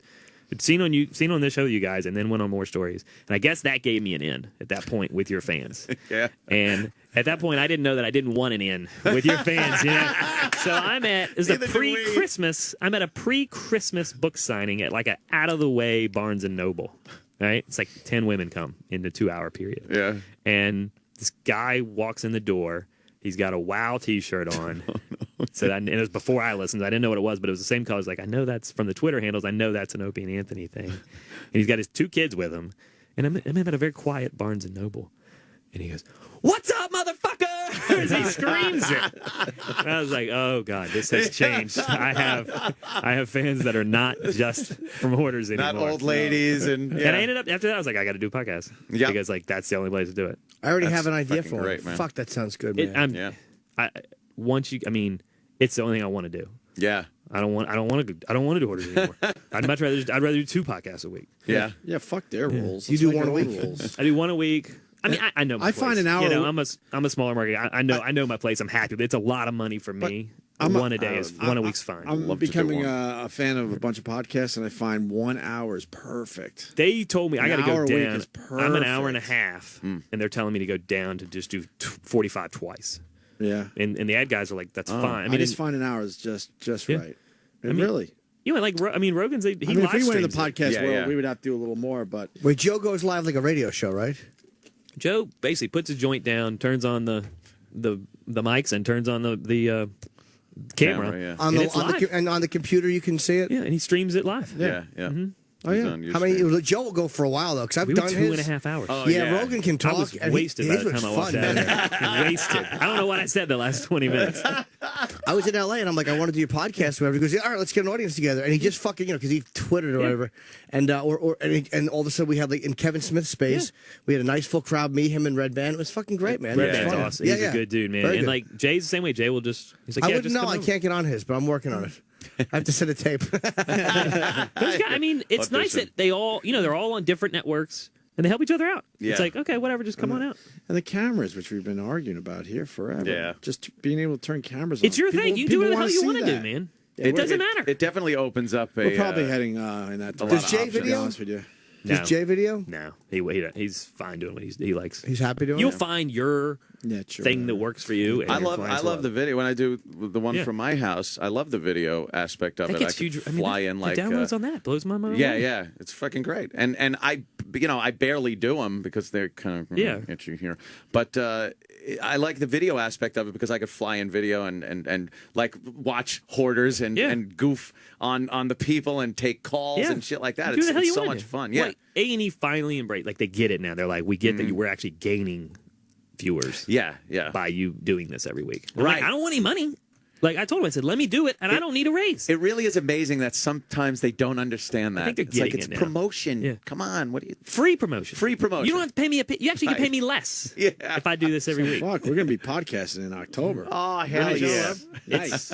I we're right around the corner now. Well, I wrote. Yeah, I was all worried because I didn't hear back from Roland, and it was Tuesday, and I wrote. Yeah, you. yeah. I was saw like, it. oh fuck, they got kicked off the air. Like I didn't listen to it today. No, we were like definitely... every week. I mean, like I never know. I'm like, maybe they're on tomorrow, maybe they won't be. Like I don't know. yeah. Well, neither do we. Things will have to change, but we're near the end of our contract, so we might want to have to. We might have to talk to your guy. It's amazing. Fuck it, I don't give a fuck what they hear. Whatever. I mean, we got to take care of ourselves finally. I mean, I got 2 kids and a wife. And that's the 2 that matter. Podcasting. How old are your kids? 2 and 6 months. Oh wow. Oh, very young.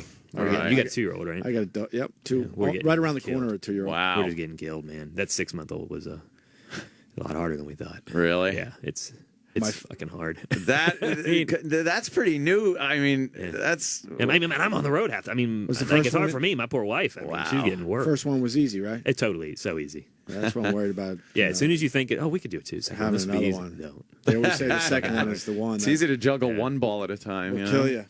I mean, it's awesome. Hearing Daddy when you walk in the door is the greatest thing in the world. Yeah. Oh, Tell me about it. You get Daddy every once in a while. Every so That's just often. Saturday nights. That's the only difference. It's not. He gets Daddy, I get Hi Daddy. Well, we should break. Matt, if you want to stick around, I don't give a fuck. I got a train at 11:30. I got nothing to do. All right, so we'll Cool, continue with Matt Paxton. Fuck it. Matt Paxton. 5decisionsaway.com. That's the number 5decisionsaway.com for his podcast. It's fucking people are loving it, man. And we're back in August for Hoarders. And Hoarders in August, new Season ones? 5. Yeah, I go back out this week. You want to take some phone calls because they were lit the entire time. They all have stories. They want to know about specific shows. I don't think we did that last time, did we? No, I'm happy to do it. All right, so we'll take your phone calls with Matt Paxton next. The Opie and Anthony Show. Sirius XM.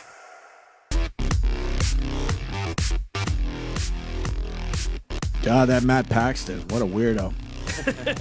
oh, you're still here. That's fucking great, man. Matt Paxton in studio from Hoarders. Fucking killing it. Thank you, man. He just convinced us that we got to start podcasting immediately. Yeah. We might even break our contract. It's so good.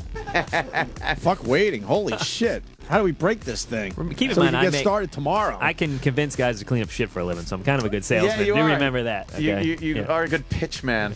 Yeah, that's for sure. You could talk about the marriage thing. Sure. You said during the break that you broke off an engagement, a marriage. You were ready to get married. We were getting presents in. Invitations were out. Like we went to not the rehearsal, but we went and picked out all the places. How many years ago? It's been 6 years. But now, and you were a month out. We were a month out. Oh man, how long were you engaged prior to that? I dated the girl for 5 years. I think we were engaged for like a year. Engaged a year. Yeah. A month out from the wedding, you call it off. You now a lot of people in that situation do get married. Yeah, they go through it and think, well, it'll work itself out, or whatever issue I'm having, or doubts, it'll go away. I'm having cold feet. People already have their plane tickets. They're flying in. So you're basing your whole fucking life on not upsetting other people, which is what marriage is about, really. At the end of the day. But so what made you think like, wow, I don't want to get married to this person? I knew I hadn't even started. I just started this business. Actually, I hadn't even started this business. I was still living on a buddy's couch. Wow. And I was just like, I'm not ready. And I was like, I know I'd love this girl, but I'm not. And not that I'm not in love with you. I was in love with her. She was awesome. But I was like, she's going to be a divorced 30-year-old. Like that's not fair to her, you know. Well, and I was just like, I'm out. And then I had one guy that came to me, a buddy's dad, and my dad had died, and that's a big part of my life. My dad dying, and my buddy's best friend's dad came to me. He goes, your dad's not here. Should have said this to my son when he got married. I'm saying it to you. Wow. He goes, do not get married. He goes, he goes, your dad would say this to you right now. He goes, do not get married. It hit it. I was like, I'm out. Sounds like she wasn't cool with you sucking 1,000 dicks. No. All right, she wasn't. That takes a special woman. The key for me, one time she was like, you don't she's like, I need you to stop telling your penis jokes. Like, they're not funny. I don't think they're funny. She said that to you? And I was like, I think they're hilarious. And I'm always going to think they're funny. Could you give us one? Well, not on the spot. All right, here's a good. I'll do it. This is a great one from Randyland. The one in. This is the long one. Is that right? Yeah. I don't give a fuck. I actually saved this one for you. We're watching the clock at this point. Who cares? So this. So Randyland. This is after the A&E episode. I actually shattered my right hand on that episode, and a big steel door came down and I shattered it. Just this hand. Totally broken, huh? It wasn't broken. It was just all the tendons were shattered, and so it swelled up really bad. And it was in the middle of the show, and there was one of these freight doors on an elevator, and it had a cage that would lock, and then you shut the main door. Mm-hmm. It was about 3 inches thick of just steel. And in my mind, it was a top to bottom shutdown, but it was actually in the middle, yeah, right? And I just wasn't thinking, and so I went to shut it as hard as I could, and my hand was just right in the middle of it, and just shattered it. Right? Oh, you're lucky you didn't lose your hand, Matt. Yeah. Oh, it was awful. So, and you'll appreciate this story. So, I go to the hospital, come back. They give me some OxyContin. I'd never had OxyContin before, and they said, "Don't have a beer with it." Okay, sure. Well, one of the guys was getting married. This is his last. One of our producers. This is his last episode. He was going to go get married, and so we got to go out. We're in Wildwood, which is not a raging place, but we wanted to go to a beer, and we go get a beer. And I was like, well, my hand's killing me. I got to take this OxyContin. And they're like, don't do it with a beer. I was like, well, I'll just chase it at the very end. So we're walking out of the bar. I take the OxyContin. I drink it with a beer. We leave. We're walking home. Back to the hotel. Last night on the road. You got to do what you got to do. And unfortunately, my right hand didn't work anymore, so I had to go lefty. And it's a lot harder than you think to stay committed to your left hand because you always can switch back to the right. But I couldn't. My hand was shattered, so I couldn't use it. So I remember I got a tennis elbow or something. My elbow was hurting, and I was like, I'm gonna have to quit. I'm not gonna make this. Oh shit! And I was like, literally, I was like, don't quit. You got to finish, man. And this is in the hotel, and I wake up the next morning. Doors knocking. It's 7:00 in the morning. One of my guys is here to take me to the hotel or take me to the airport. I wake up. I look around. TV's still on. Lights are on. Windows wide open. and it's come all over my stomach. I clearly roofied myself, but I had no idea. Who came on your stomach? I mean, hopefully me. Hopefully me. I never thought about it that way. But I fucking roofied myself. Wow. Yeah, so that's my best dick joke. Yeah. Damn. That's pretty good. My wife didn't like those. I called her immediately. I was like, honey, you're never going to believe what happened. Well, you're I almost told her. wife because you're Yeah. married. Yeah. No, this was 2 years ago. Oh, a year ago. Wow. So I told my now wife, and Oh, she's wait. like, don't tell anyone. I was like, I'm telling everybody. That's the best joke I Wait, got. I'm confused. Your new wife Yeah. doesn't like your dick jokes? No, she thinks they're hilarious. Oh, This yeah, was that's what I'm that's the saying. type Okay. of joke the Oh, original girl okay. would have hated, and my Gotcha. wife, she gets that. Like my wife now gets that. How did you tell her a month out you didn't want to get married? What did you actually say to her?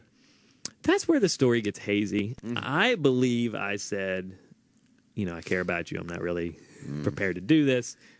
I think I probably just was like, I'm out, and like just ran away and sent I think I sent an email. Like I think it was shit. like it wasn't done well, and I mean, there's no right way to do that. No, that's- and I think I did it the wrong way. What was, I think what was the thing everyone saw, obviously, that you didn't see at first? that I wasn't myself. I just wasn't. really? Yeah, I was trying to be the guy she wanted, not because I cared about her. So I wanted to be the guy she wanted, not just who I am. And Piece of garbage that you are, who Yeah, likes to exactly. fall asleep with the window open and come on, like it's the last scene of Cuckoo's Nest. The fucking window's open and Chief's asleep on the floor, and you got cum on your stomach. That scene is so depressing to this day. The window's open. I know. Ah, fuck. Wow. This is a great commercial for Wildwood, New Jersey. It's coming up for summer, yeah. guys. You ready for Wildwood? Wow, is that just I've been down there. trashy? Oh, God. I've been to a lot of. I lived in Reno and Tahoe. Yeah. And Wildwood's not. No, that's I went there liked it. one summer. And, I didn't mind it at all. Just Because I like trash. people watching. Oh, it's great people watching. Oh, fuck yeah. I had never been on the boardwalk before, and we went out and we were shooting there, and we just said, well, let's just walk on the boardwalk one night. Yeah. Holy crap. That's Some unreal. Some action. Oh my god! No, just the people watching. I mean, Yeah, just yeah. the volume and the intensity of the people. The people that are there are just a weird Yeah, range. I mean, good of- people. Don't of get me people. wrong. Yeah, but they're just out there. Yeah. I mean, some of those guys will do anything for you, but I mean, You can say it. A lot of them look inbred. yeah, I mean, it's different. You could say it. It's a different place. Yeah, Do it you is see? a- You quite don't a see many difference. black hoarders. Why is it? It's Call most them of bloorders. That's a Jay Moore joke. Why are most of them white? Is it just People ask me this a lot. thing? People think it's all just old white cat ladies, and it's not. We're seeing more. It's just that I tend to see stronger, and this is people I've gotten in trouble for this. Stronger family structures don't allow the hoarding to happen, and so you tend to see I don't see a whole lot of Latino hoarders. I know they're out there. I've had a couple, but they typically have multi-generations in the home, and they're more focused on family. And so Right. they deal with the issue that causes hoarding. I mean, hoarding is a mental disorder. Because they need all the space for everybody. It is what it is. I mean, Yeah. it's not a racist thing. It's a fact that, I mean, the stronger family structures tend to deal with the issues, the mental issues that cause hoarding, so it just doesn't happen as much. They're more honest with each other. They don't fucking. A black family sees you bringing home fucking a bunch of things. Like, get that shit out of the house, you fuck. Maybe not in that language, but No, that's pretty. I mean, I'm not gonna say that, but yeah, that's pretty much it. And it just doesn't happen. I mean, How the people that are so enabling, the husbands that just allow this to happen, they seem to have a problem too. it's always 50-50. It's Yeah. never. Anytime they come in and say, "My wife's a hoarder," I'm just surviving. He's a hoarder too, man. But he's also in survival mode. I mean, Yeah, it seems like they gave up trying to get their wives to not do this, and they're just kind of, well, I'm here. She collects things. She goes shopping. She does this, and then they try to throw something away. I tried. She just grabbed it. I had one guy in Hawaii that lived in his car. His wife had filled the house to the point where he literally lived in the car. Wow, And I point blank asked him. I was like, "Dude, how did you let it get this bad?" And he goes, "Man, I married her for." I was like, "Why don't you just leave?" And he goes, Yeah. "I married her for good and bad." He goes, "We had our good, and I'm in my bad. This is And the he goes- bad. He goes, Great. "Now he goes, I'd rather just live it out, man." Yeah. And I mean, he just lived in the car and he'd go to the library all day. Oh, and he found joy in just hiding out in the library. Like that was his. where do they take shits? I don't know. Not in that. It wasn't in that. That In a house glove was so. box. Usually it's I mean, I found a lady the other day. Lady had shit in a Target bag and then put it in the oven. In the oven. Yeah, I mean, why not? Let's go to the phones. We got That's amazing. We got a call from Germany. Wow. Steve, what Speaking part of of Germany? shit. Yeah, exactly. I'm out in Dresden, That's funny. Germany. I'm hoarding stolen artwork. Sorry, it's German joke. Hey, Jimmy, I actually email you from time to time about Germany. Thanks for keeping up with the reputation of the U.S. when Europe shits on them. Yes, you're welcome. Thank you. Okay. I couldn't tell if he meant that seriously or if he hates me. No, I love you, Jimmy. Thank you, Anyway, bud. you're the only reason why I don't kill myself every day. Jesus, boy, you're really betting on a losing horse, my friend. If I'm the thing that's keeping you going, you don't have much time left. Good luck to you. How much Germany sucks, then. Anyway, I wanted to know if Matt knows any updates about that Hoarders guy, Roy, who claims that he, invented all this shit, like the propulsion units for the for NASA spaceships. Oh, right. I remember him. Yeah. Yeah, and did anyone tell him he was full of shit? We did, yes, we did. It is for the people that didn't see the episode. So this guy was a fascinating guy. He lived out in the woods in California, where the redwoods forest, all that stuff. Fascinating guy. What a hoarder happens, they tend to get these ideas in their head and they believe them as truth. Yeah. They may or may not be a fact, but in their head, it's truth. So I always say perception is reality. So this guy believed that he had invented everything. I think he was a pretty intelligent scientist. I don't know that he had invented all these things that he thought he had. I can tell you he is going to be on an update, so I can't tell you how he is. We are trying to do more updates this year. I like the update, yeah. We're going to do a lot more of those. But I will tell you, yes, we did let him know we thought he was full of shit. And believe it or not, for a hoarder like that, when someone finally confronts him and calls him on it, it's actually good. They dig it. Really? Because people just let them do what they want to do just to get away. And most of hoarders, if you call them on their shit, they're happy. Are you aware that some of the hoarders are so annoying and repulsive to the viewer that at the end we kind of like seeing that they failed and did lose the house and did fucking like. I almost always root for the house to go. Yes, except when they want the help and they're gracious. I have such a dislike of so many of them, and maybe I shouldn't as a recovering person, but I really do. I mean, I always say the more you hate the hoarder, the more compassion they really need. Like the ones you hate the most are the ones that are the most fucked up, and we can't always tell the depths of those stories. I cheered when you went downstairs and those joists were all busted up. That guy was Roy. I love that guy. Oh, man. yeah. That house was insane. It was crazy. This guy's house. It was a basement full of stuff, and we went in and it was like that trash compactor in Star Wars. with the floating boxes and water and everything. And the boxes were all the way to the roof, and we pull all the boxes out. And they're floating. And then all of a sudden, we're about, waist high, and me and a camera guy are in the water with waders on. And then all of a sudden, we look up, and the joints, these are 2x8s, doubled up, and they're split. And they're hanging, dipping into the water all the way across the house. Wow. Because of the weight of the stuff upstairs. above it. Wow. And I can hear everybody, the crew, and everybody walking upstairs. Yeah, you came like, upstairs get the fuck like out right now, man. Got that a house problem. was just going to implode on itself. Have you seen a house that has imploded on itself? I've never seen. Usually, the stuff holds it up. To be honest, I mean, a good hoard is really structurally pretty solid. I would say this last season got really. I mean, I'm like the hoarder. I do the worst of the worst, and so I had 4 in a row that had to be demolished. Wow, man! I had one that we couldn't bulldoze it. We actually have to control burn it because it was too messy to get into the ground. What was in it? Cats and feces and just Did you film that one? Oh yeah, it was a good one. So you couldn't bulldoze it? We couldn't. It was too close to the Chesapeake Bay, so it was the runoff from that would have been too dangerous. Do you film the private ones for your own collection or anything like that? No. I mean, little camcorder, your phone. I see it enough every day. I don't really want to know it. I do use their stories.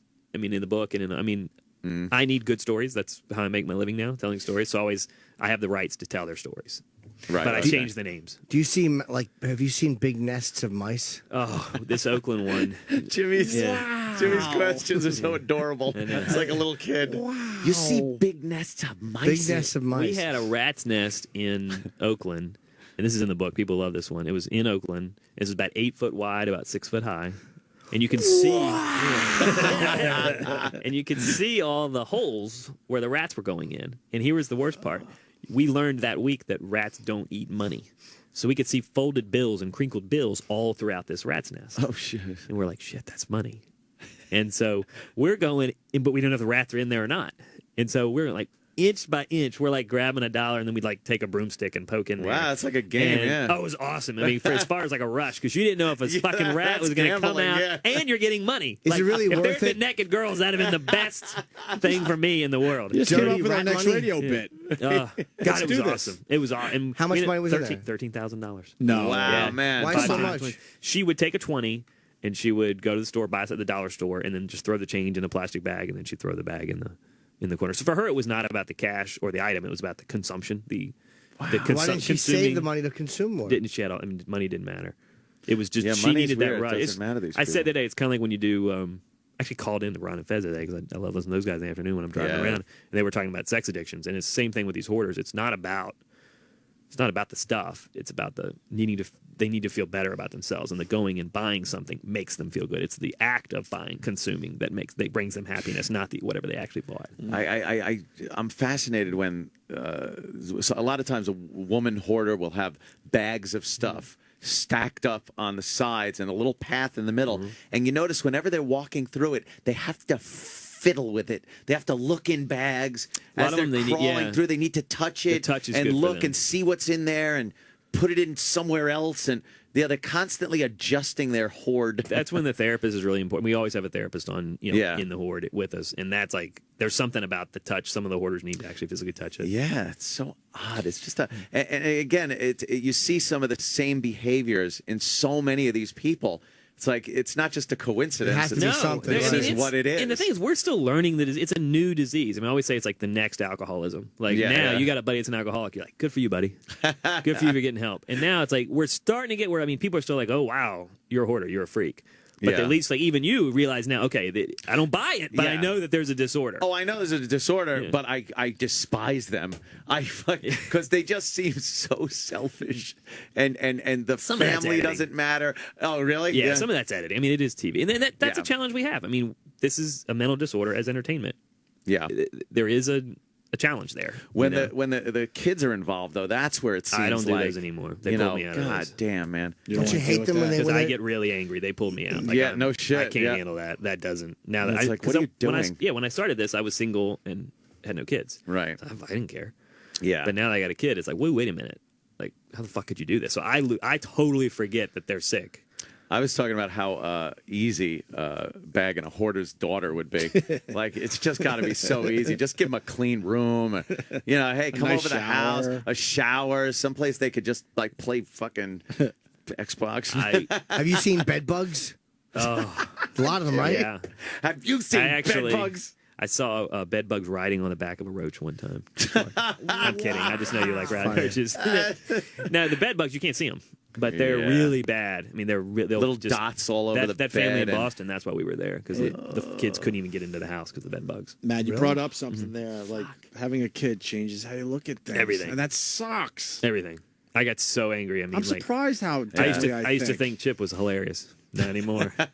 Yeah. I Why don't you turned it just go down. get a bunch of bugs on you or something? You mean Uncle Paul or Chip? Or Uncle Paul. Uncle Paulie is hilarious. And then it gets, oh, wait, this is uncomfortable because this could be my son. You know, you turn it down. Yeah, that's because when you was young, I used to take good care of you, Matty. Oh, Jesus. He used to hoard my kisses on your neck.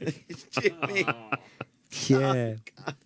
I mean, Uncle Paul. Yeah, that's Yeah, it is disturbing. We find it disturbing too. I find it disturbing, and I don't have kids. Well, it's supposed to be an unpleasant man. He's an unpleasant man. We had an Uncle Paul hoarder.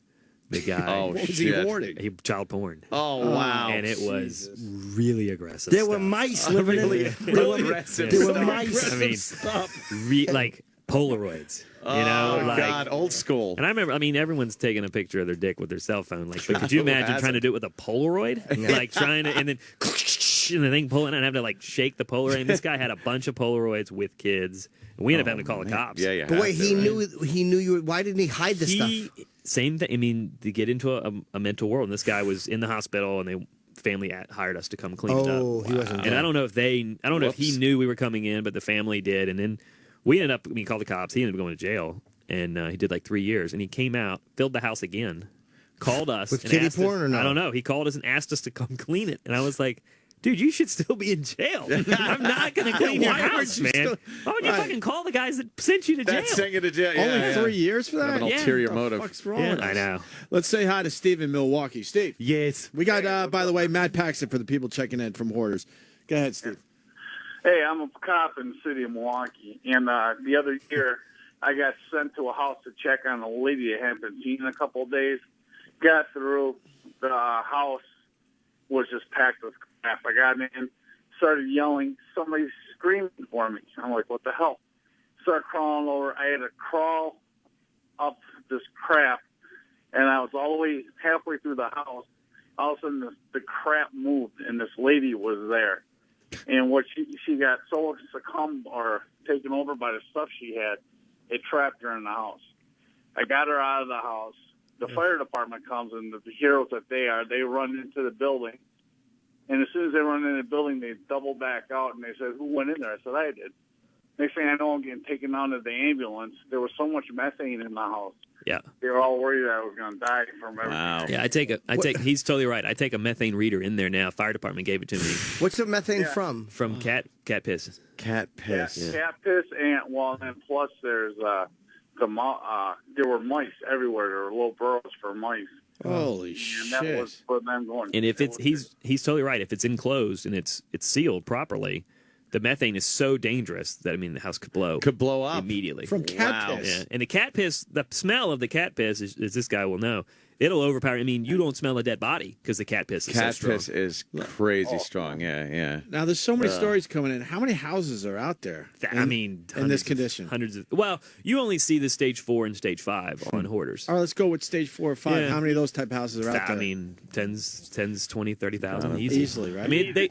I think it's 5 to 10%. People say it's 5% now. I've heard as high as 10 in America. All of us, You need to come to Milwaukee and just do a ride along with the cops. I could take you to so many places. Well, cops and firemen, they see it every day, man. These guys see it everywhere. And they go into the houses, man. Yeah. I heard Shirley Feeney is a very big hoarder out there. Is that true?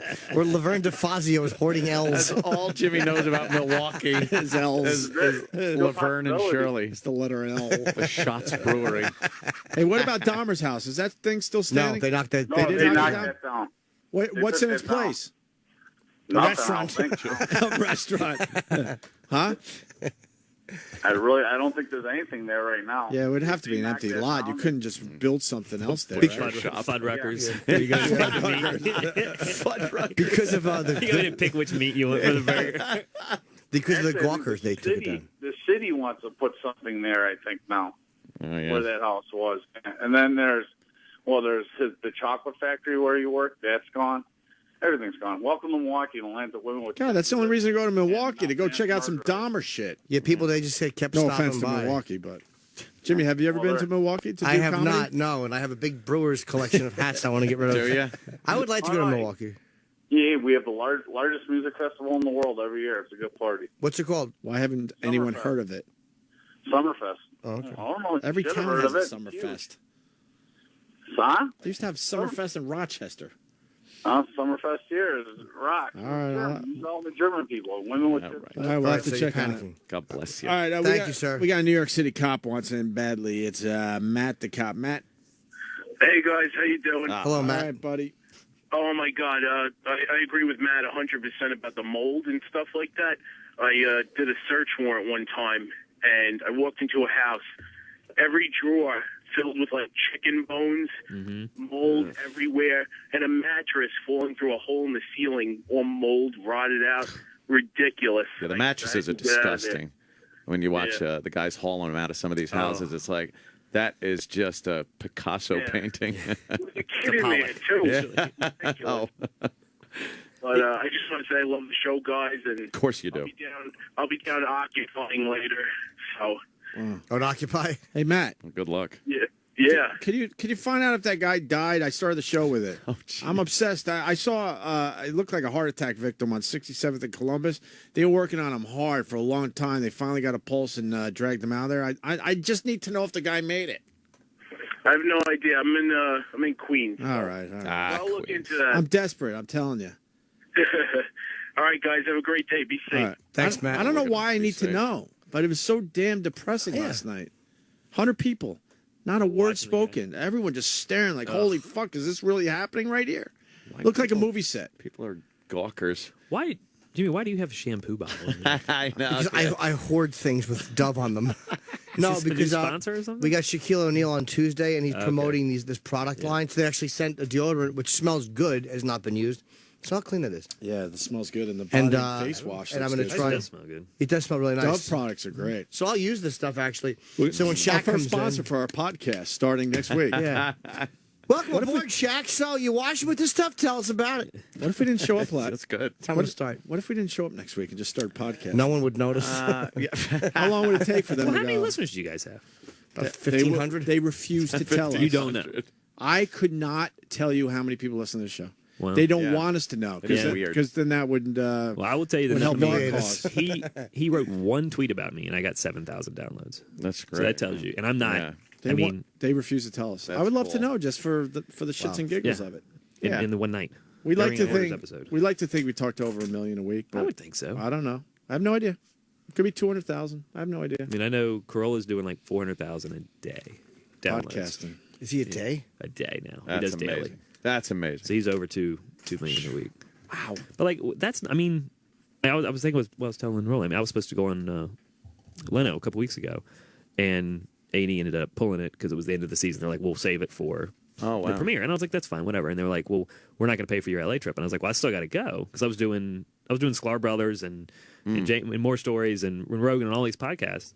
And my wife's like, are you sure it's going to be, you got to pay for it now. It's our cost. And I was like, I'll get twice the lift by going on these podcasts than I would on Leno. But what a bad job by A&E to not see that. Like, they don't understand how important radio They're supporting it and now. podcasts They are now. Okay. They are supporting it now. Not financially, but they're allowing me to do the things. And they could say no, and I'd have to respect it. That's exactly the situation. They've said no to very few things. Cool. That's cool. Yeah, they what that network used to be and what it is now, it's like night and day, man. We're Duck Dynasties are new. That's all we're doing, man. It's all about the Duck Dynasty. Duck Dynasty. Some of the new shows are like, wait a minute. I don't understand how like True TV has fucking 10 towing shows. And they're all badly scripted. And I did a couple pilots for A&E. Yeah, they released them. They didn't want them, and the production company's like, "Well, we're gonna go to True." I was like, "Don't." No, I would rather just not be on TV. Do not go to True TV. I was like, please. Those towing shows are terrible. Yeah. And there's so many of them, and they're so all scripted. just so badly scripted. It's like obviously the cameraman is still there. They're watching the car screech away, and the person's yelling and shooting at the car that they repoed, and like the cameraman is still there, and the guy with the gun isn't acknowledging the cameraman is still there. I mean, so like, come on. That being alone. said, you still watch it, and you don't turn it off. Oh, they're clearly getting the numbers. I don't. Well, apparently, yeah. And then there's. I know there was like Meteor Man, which is the two guys looking for meteors with the metal detectors and whatnot. Then there was just a show. Fuck the meteors, which kind of made it a little interesting. Just two guys with metal detectors walking around and trying to find shit. It's like that's dull to do. Never mind watching people do it. We got stuck in that hole. Everybody wanted us to, because we do find really cool stuff. Yeah, in the houses we clean. So we had all these pilots they wanted us to do for to try to be like the pawn shop store. Oh, right, where you find something, they see what wanted it's us worth. to go sell this. And we do sell the stuff for people when they need the money. Yeah. But, I mean, we find amazing things. The question is this, though. Have you found something that would have been amazing, but these assholes allowed it to fucking rot? Oh, heck yeah. We found the Batmobile in a guy's yard the other day.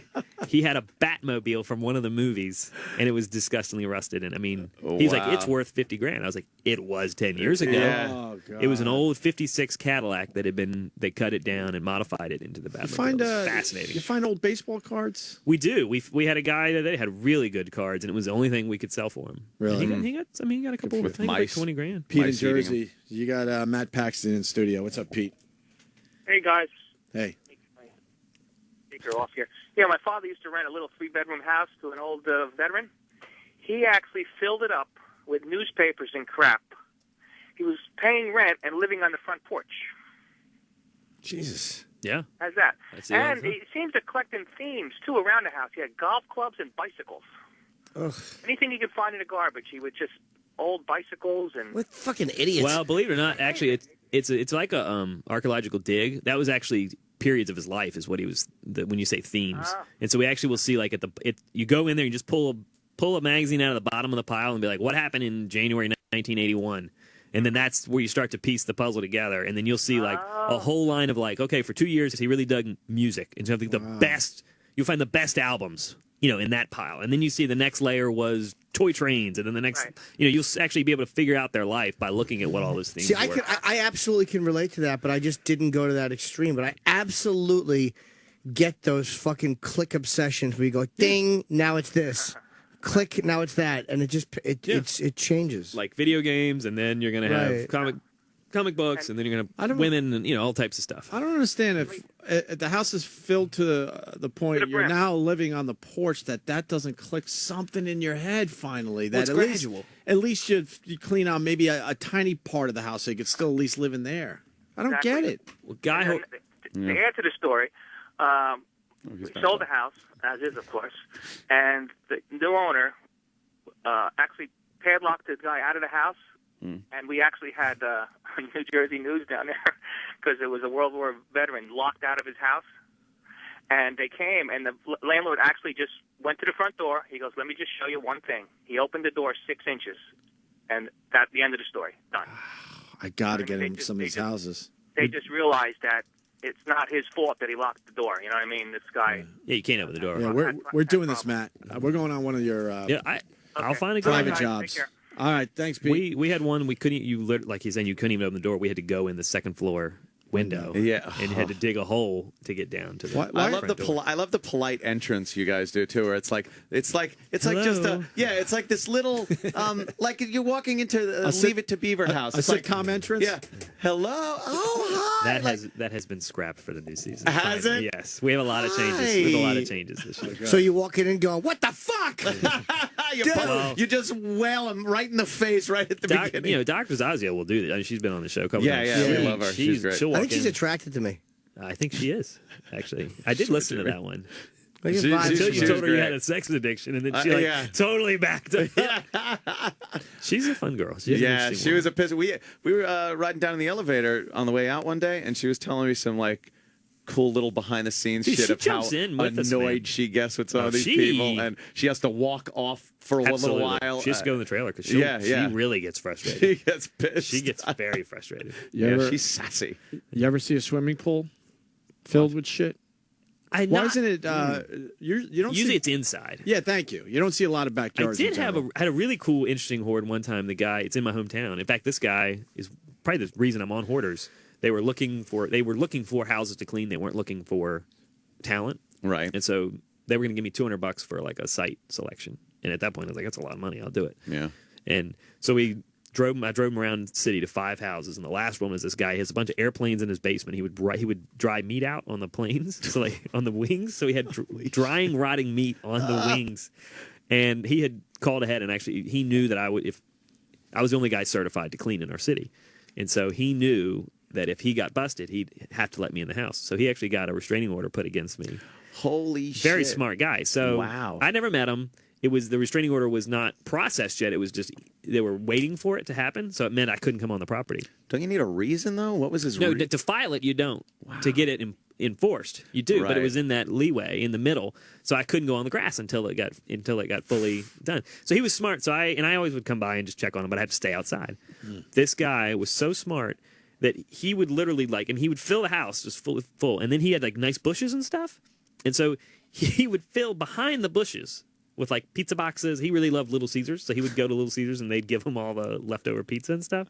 So he would have, you couldn't see it looking from the road, looking at the house, it looked normal. If you went on the front porch and looked back, all the bushes, you would see pizza boxes and tomato sauce cans packed as high. You couldn't see the bushes, and he would just hide them behind the bushes. Let me correct you. He wasn't smart.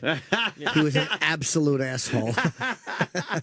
You know who's smart? You, because you weren't on the front lawn, and you went home to a nice chick and clean house. I took the producers there, and I was like, this guy's got the messiest home, and I knew he liked women. And there's this young, beautiful blonde producer. And I took her over there and I was like, here's the deal. I'm not allowed to go on the front lawn, but this is a really messy house. And I knew at that point they were hooked. Yeah, and they were like, we need you in Alabama on Friday. So wait, did they get it into his house? Yeah, she was in there in 5 seconds. It was a hot little blonde. I mean, he's like, come on in. What's the weirdest thing you've seen people hoard besides the dumb shit like cat and you know what I mean, like some like Kleenex boxes or you know what I mean, like an actual thing. Yeah, the instead of the dirty shit. I don't think probably don't have them here. The newspaper bags. When people down in the South, they'll put a newspaper. The delivery boy will put a little plastic newspaper in a bag. little plastic bag. Right. I've seen thousands and thousands and thousands of those bags saved up. The one that everybody takes is, of course, the ketchup packets and the napkins. And you can see. I mean, good Lord, if people just didn't take the extra things from McDonald's. I mean, it's amazing. I mean, you see hundreds of thousands of like creamers and ketchup packets and all that stuff. Oh yeah, I mean, it'll be a whole room filled with the stuff.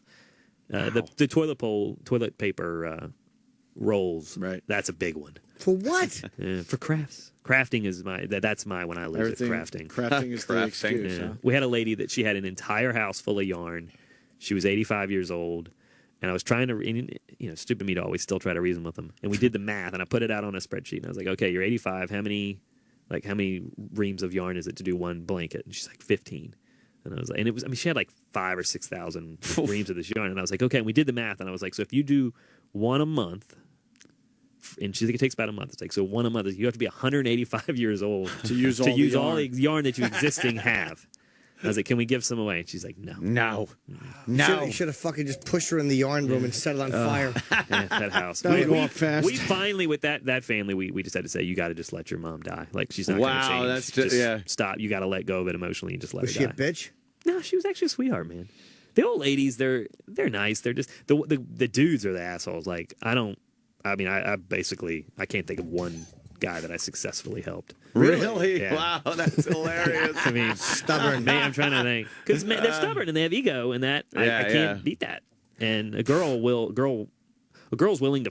I always say this: a girl is willing to hit rock bottom. A guy will let the ego get in the way, so he never actually hits rock bottom. But a girl will get so depressed and so sad, she allows herself to hit rock bottom, and then that's when I can help him. If you haven't hit rock bottom, I can't help. Or to acknowledge they're at rock bottom, right? They'll drop the ego. If you don't hit rock bottom, I cannot help you. Milwaukee's killing us. It is the biggest music festival, supposedly. Is it?